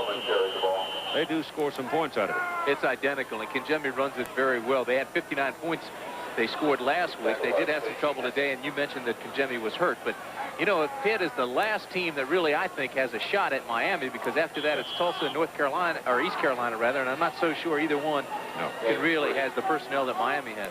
No. Pitt's the last threat. Otherwise, the Hurricanes are going to go into postseason play with a chance to win the national championship. Second down and 7 as Eric Mitchell goes down the line with the ball, keeps it, and gets to about the 29 before he runs over his own man and falls down. So after 3 quarters of play in Lawrence, Kansas, it's 57-0 Oklahoma.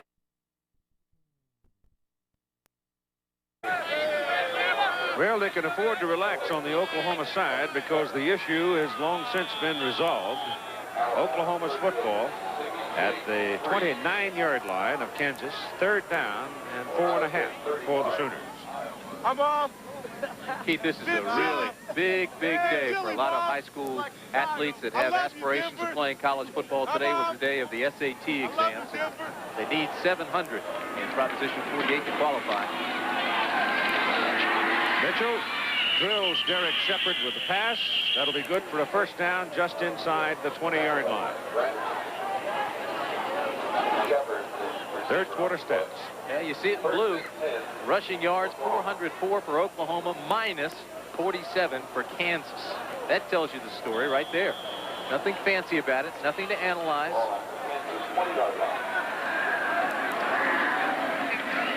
Well, to use a Frank Royalism at this juncture, analyzing is certainly paralyzing. First down at the 20. Pitch it outside. Smitherman. And Don Smitherman, the sophomore from McAllister, will be marked down at the 12. That's a pickup of about 8 yards. Just beginning the fourth quarter of play, and the Sooners leading 57-0.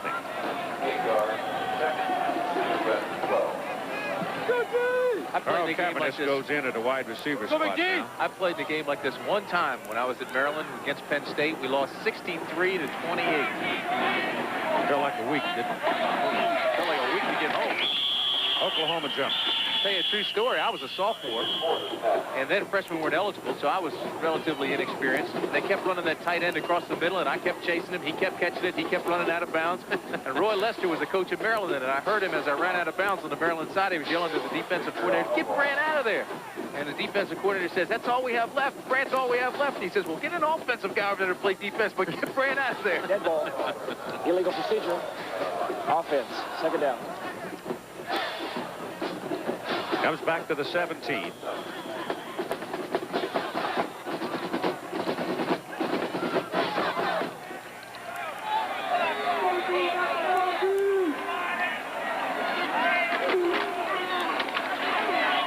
This is Spencer Tillman carrying the ball.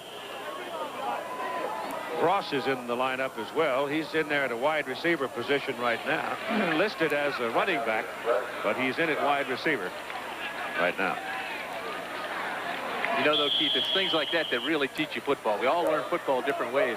If you have a great play, they only show you once in the film room because they don't want you to get a big head. If you make bad plays, they show it to you over and over and over again, and you learn to read defenses. You learn what you should have done and what you could have done.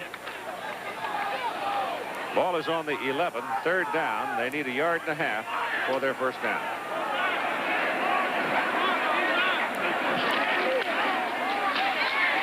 Won't get it. Eric Mitchell is caught behind the line of scrimmage and pulled down by Stacy Henson, a junior from Kansas City, the right side backer for the Jayhawks. Good penetration that time by the Kansas defense. They put 7 guys up on the line of scrimmage. Everybody penetrated. This time they did have the pressure on the corners, and that's what got them into trouble the last time when Johnson scored on the touchdown. They all ran to the corners. This time it came their way, and there was good pursuit. There was 4 Kansas Jayhawks around the football, and that's what you have to do to stop these fast Oklahoma Sooners. Smitherman goes wide to the right. Mitchell is back to throw on 4th down and gang tackled back on the 25. And the Jayhawks will take over the ball, and Scott Carlson, defensive end, was the first man to get through. Best defensive series of the afternoon for Kansas. They had good penetration. They came from the outside, kept everybody inside. Look at this. First of all, they keep them in the pocket. Nobody takes the play action. They're still coming up with good penetration. Outside pressure comes. He steps back inside, and the linebackers are there to make the tackle. And old big number 55, Kurt Kearns, defensive tackle, was there to make the stop. Kansas takes over the ball, first down at their own 25.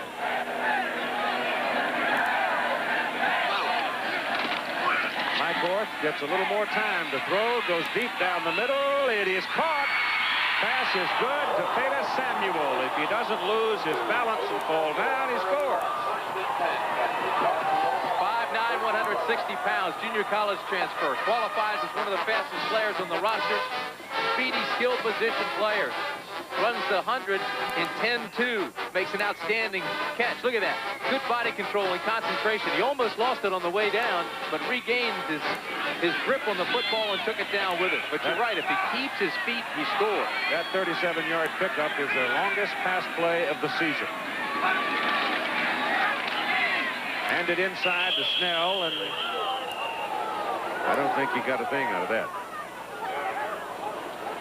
At this point, I want to answer the persistent question, and I guess I've been asked it everywhere I've gone, and I've been all over the country all week. Why did you choose to cover the Oklahoma-Kansas game? And the answer really is quite simple. Why did you choose it? I didn't.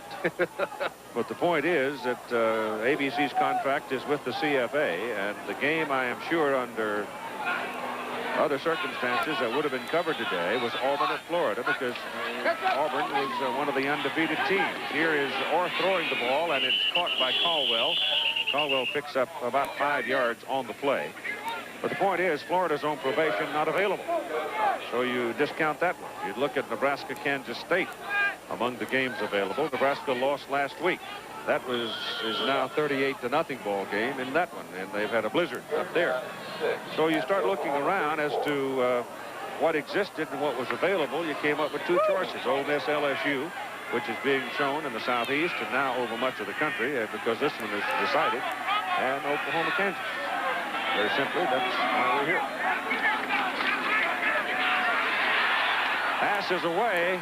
And Orth, the quarterback, takes a vicious hit from Liddell Glenn. Glenn was flying through the air, and I'm pretty sure Liddell after the ball was gone, didn't want to hit the quarterback. But he had committed himself, and you'll see what happens. Hands in the pocket, gets good pressure up front, but again, it is the backside corners that they apply the pressure. The ball was high. And I'm not so sure, though, the pressure from the backside caused him to throw the ball high like that. He didn't see it coming. Max Smith now is going to try a man-sized field goal. 51 yards. With the wind at his back, plenty of leg, and it's good. By golly, there's no shutout today as he hits one from 51 yards. That is his career long.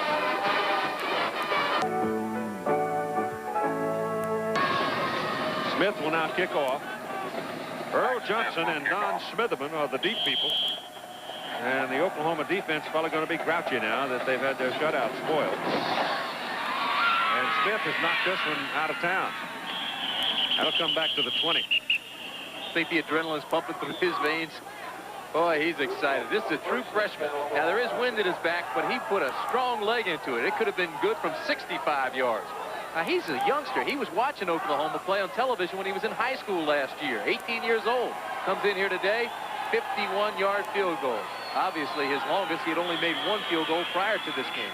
Oh, I guarantee you it would have been good from 65 because it went way up into those bleachers back on the goal line. Glenn Sullivan, a junior out of Irving, Texas, is now in at quarterback for Oklahoma, and he gives the ball off to Earl Johnson, and he almost popped out of there for another big one. But he moved it out to the 35 for a pickup of 15 yards before Wayne Ziegler brought him down. Earl is hot today. And Ziegler will be sore tomorrow. Johnson's got 14 carries for 151 yards. Alabama came thundering back today against Mississippi State after having been whacked last week. Penn State plays West Virginia tonight. Michigan scored 69 points today and beating Illinois 69-13. Smitherman carries the ball for the Sooners and picks up 5 yards. Looking down the road, some pure outright lobbying for a matchup between Michigan and Hawaii in the finale, because after Ohio State, Michigan goes to Honolulu to play Hawaii, and Hawaii beat Utah today 33-13. They have the defense is ranked second in the nation behind Oklahoma. And it's tough to go over and play in Hawaii. Especially after it's the end of the season, the 12th game, and you've got everything else in hand. But Michigan could well be playing for the national championship, and Earl Johnson is gone again. Run down from behind. He's getting a little weary probably because he's run all over the county today. Johnny Granderson was the man that finally caught him down inside the 20 at the 18-yard line. Here it is again, the quick pop. They're looking at the corners. And he turns it up, and it's a foot race. I wonder if he is weary or if it's, well, I guess he is. Yeah, he has run a ton today. He's headed for 200 yards. Got 194 now. Of course, you look at that stride. See, now, he's only 5'11", doesn't have that big, long stride. And those other guys are coming back there. They're 4'4" sprinters, both the safeties. Keeping the ball, it is the quarterback, Sullivan, to about the 11. And they're just gobbling up the real estate now. 8 minutes and 40-odd seconds to play in the ball game.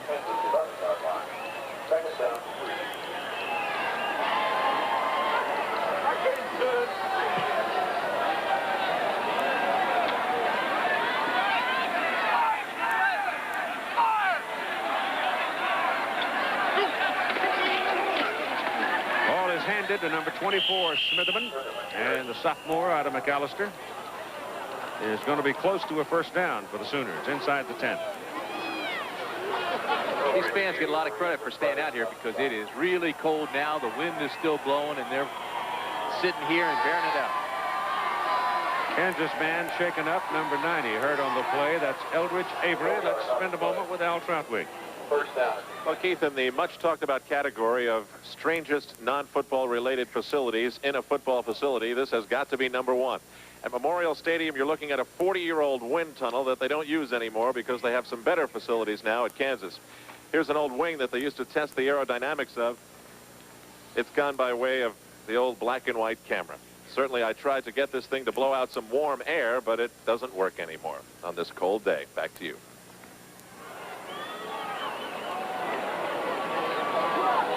We could always turn it into a wine cooler.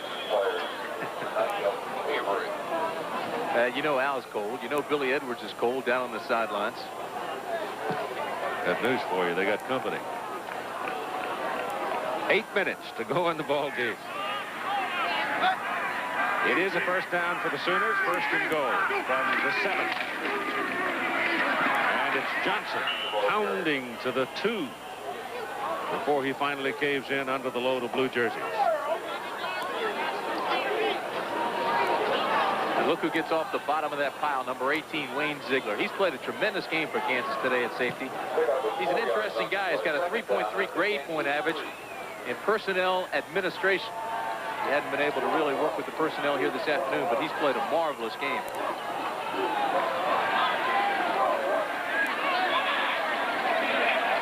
Johnson now has his 200 yards. And bingo, touchdown. He's over 200 yards. He has just scored his 4th touchdown of the day.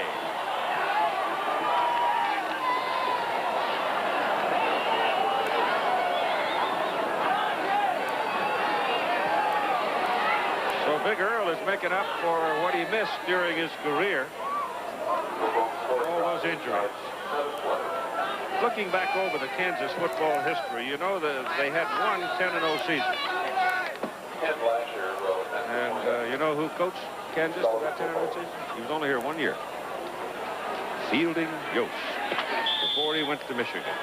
Lasher's extra point is up and good, and it's now 63-3 as you take another look at Earl Johnson's 4th touchdown of the game. Just line him up and point him. Send him into the end zone, show him which direction it is, and he just bangs his way there. In case you're curious as to what the most points ever scored by an Oklahoma team against Kansas, it was 65-0 back in 1954 here in Lawrence. And Kansas has lost 19 of the last 21 meetings between these two schools. This will be the 20th loss. Short kick into the wind, bobbled, recovered by Kansas. Scott Schreiner covering the ball back around the 24-yard line. So the Jayhawks can't buy a break in this game. You know, Kansas is part of television sports history, though, being the first game ever televised nationally, September 20th, 1952. It was Kansas against TCU. Yep. Would you believe I remember that? Broadcast by NBC to 63 stations across the country.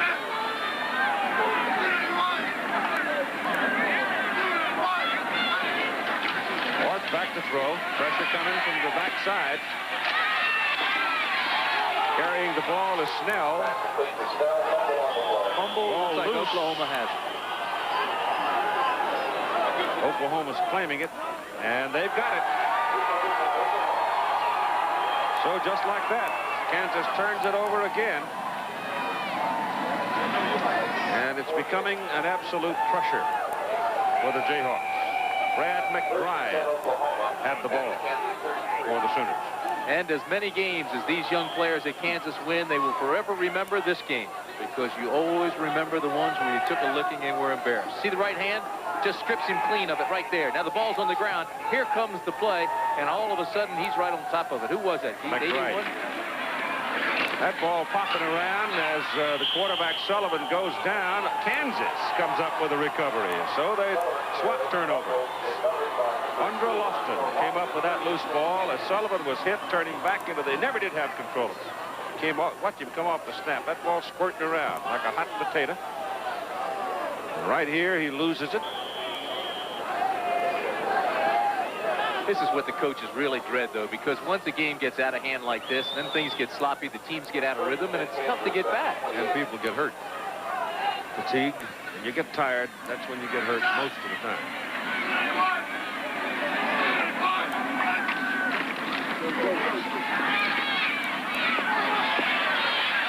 That one's intercepted, then dropped. Man had it, Oklahoma man had his hands on it, Sonny Brown, and Sonny couldn't pull it in and take possession. At 6:53 to play in the ball game.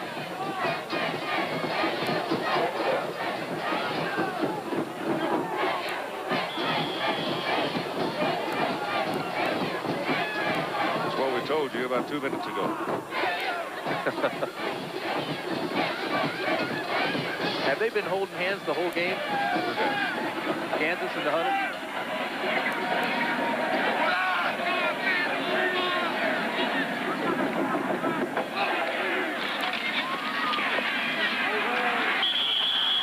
No place to go. David Shoemaker makes the first hit on Mike Orr. Holding hands symbolizes unity, and boy, they really have to stick together now, because these are the toughest things a player can ever go through. And they sit in the film room tomorrow. You know, they'd be smart if they didn't show these films to the kids. Oh, I'd burn them. And come back and just start all over next week. Sure. And say, look, we're turning the page, we're starting here. Now let's gear it up. And let's what are you going to learn? Oh, that's right. Let's get ready for Colorado. That's up next, and we can get an upset there. It's third down.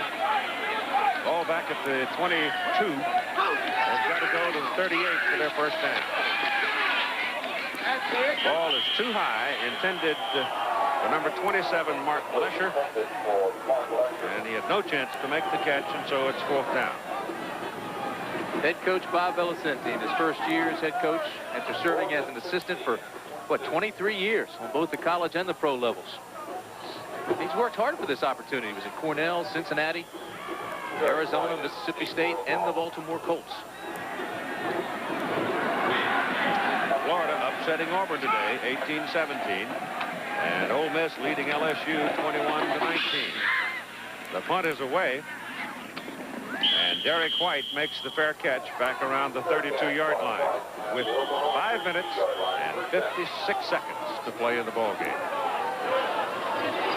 To keep warm in Lawrence, Kansas, and then there is this way to keep warm. This portable heater, watch how good this works. With a piece of ice, it just melts it away. It's the most popular spot on the Kansas bench right now. Keith? What if we could rent it? Send a couple up.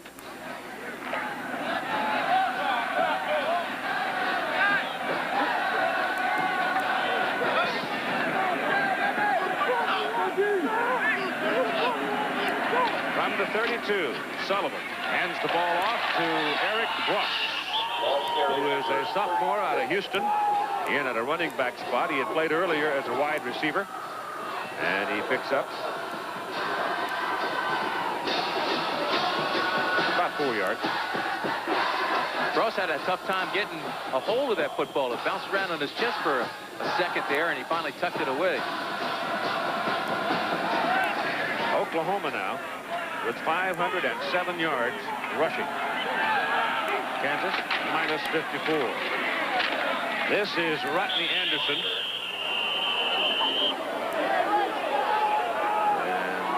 And he's out across the 40, and looks like he'll have a first down, and he does at the 43. Well, your alma mater lost another one today, didn't they? They lost a lot of tough ball games this year. It's a tough time in College Park, Keith. It really is. You know, the Lefty Driesell situation was ended this week.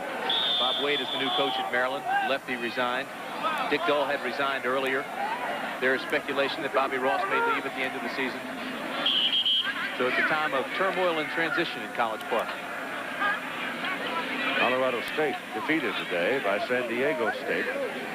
And Stanford playing very well this season.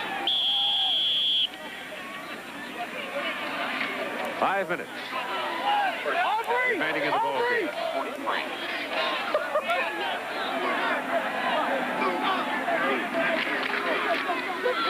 Sullivan's got it. And 4 Jayhawkers throw him down. Sullivan's a pretty good sized fellow. You know, he's 6'3", 210 pounds. And he came legging it around the corner, but the Jayhawks reacted pretty well to it.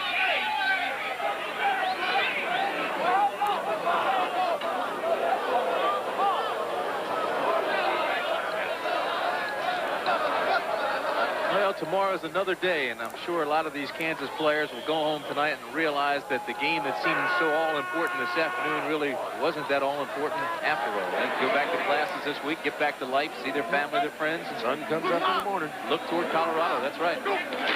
Second down, about a yard. Up the middle goes Anderson. Hounds his way for the first down all the way to the Kansas 40. The Kansas defensive unit now is just worn out.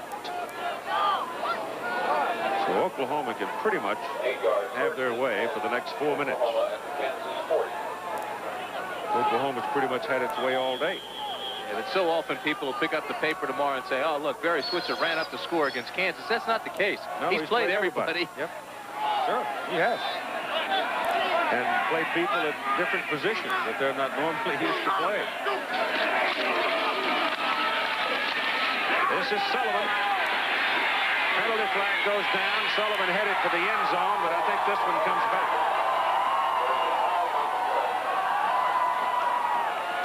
Fun for Glenn Sullivan.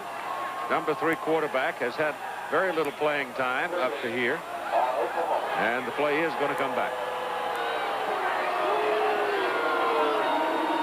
Disappointing for Sullivan. Second, third teamers for Oklahoma. A lot of them could probably start at smaller schools, but it was a fine run. And he showed a lot of speed here on the corner. First, he made the good read on the inside, held the ball, rode the hip of the fullback. Look at the agility there. Jumps over a tackler, picks up a couple of blocks, turns it in, now makes a fine cut back against the grain, and takes it in for the end zone, all for naught. They bring it back to midfield. Clipping offense, first down. Clock showing 3:37 as the play in the game.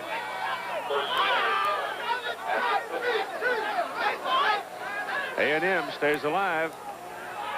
They've had some tough ball games. They're coming up against the Hogs down in Arkansas, Little Rock, on the 15th of November. That could well decide the Southwest Conference. Sullivan throws it left-handed. Did you see that? He's got the ball in his right hand. It turns it back and unloads it left-handed to Aubrey King.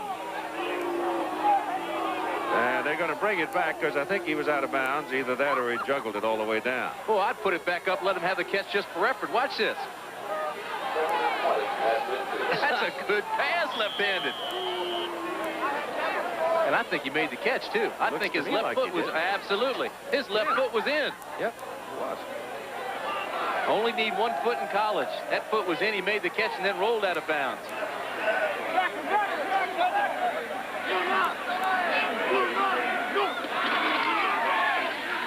Pitch it back to Smitherman. And Smitherman's got it just short of the first down. The penalty hurt him on that possession. And they'll be looking now at 3rd and about 2.5, close to 3.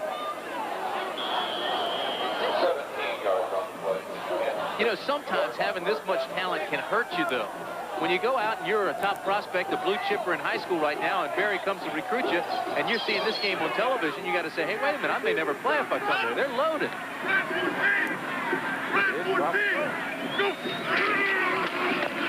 Ball's on the ground.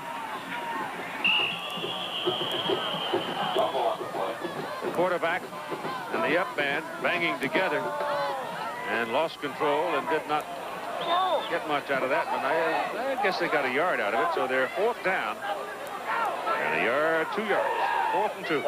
One of the hazards of the triple option, though, he put the ball on the hip of the fullback, and he started to ride him in so that he could read the linebackers in the down tackle. And what happened is when he pulled it out, the linebacker or the fullback tried to take it, and it just fell down. Chris Ross is in there at the wide receiver spot now, split in, number 13, freshman. On 4th and 2.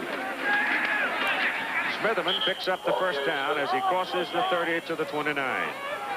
And 2:08 to play in the game.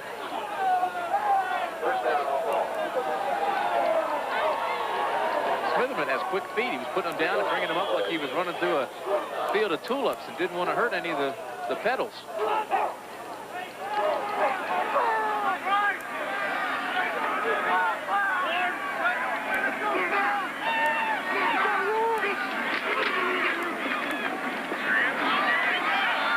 This This is Rodney Anderson pounding away, and he's had a big ball game today, too. He goes from the 29 down to the 21. 11 carries, 89 yards.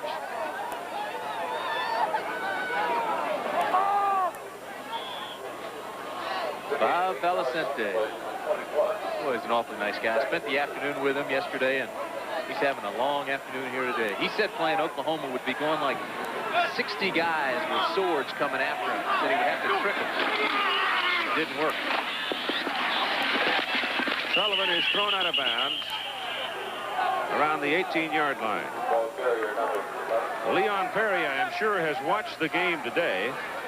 Lydell Carr has not played. Earl Johnson has had a huge day. And Rodney Anderson has had a pretty good day. And I bet you Leon is healing. Quickly. You can't make the club in the tub. 75th OU rush for a total of 569 yards. First down for the Sooners. Sullivan gives it to Anderson. And he moves it from the 17 to about the 13.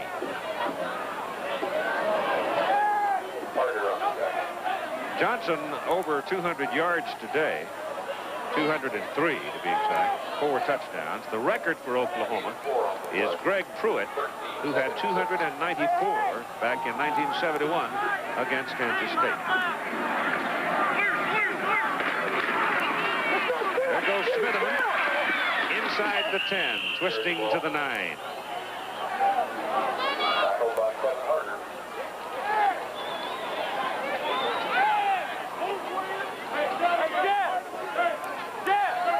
You've got 23 seconds to play in the ball game. Clock rolling along. And Oklahoma will continue to roll along. Bob Valicente now will go back and try to rebuild or start to build his program. And Kansas has produced some tremendous players. Gale Sayers, John Hadle, Nolan Cromwell, to name a few. Penn State, West Virginia are playing tonight. So it may not be easy for Oklahoma to move up. They came into this ball game ranked 4th in the nation, and they've won it by a score of 64-3 over Kansas. The most valuable players in today's game, with each of the universities, Oklahoma and Kansas, receiving $1,000 for their general scholarship fund from Chevrolet. Earl Johnson, 17 carries, 203, and 4 touchdowns. Wayne Ziegler had 13 tackles and played a strong defensive game for the Jayhawks in a game in which they were overwhelmed by the Sooners. And Earl Johnson had the biggest day of all as he scored the 4 TDs. He got his first one in the 3rd quarter, a 7-yard run. That made it 27-0 for the Sooners. Johnson came back with a 25-yard run to make it a 34-0 ball game. This one just blown right up the middle. They seemed to get easier for him, Keith, as the day went on. That's right. At the end of the 3rd quarter, Johnson comes up with another one from 50 yards, and that made it 57-0 Oklahoma.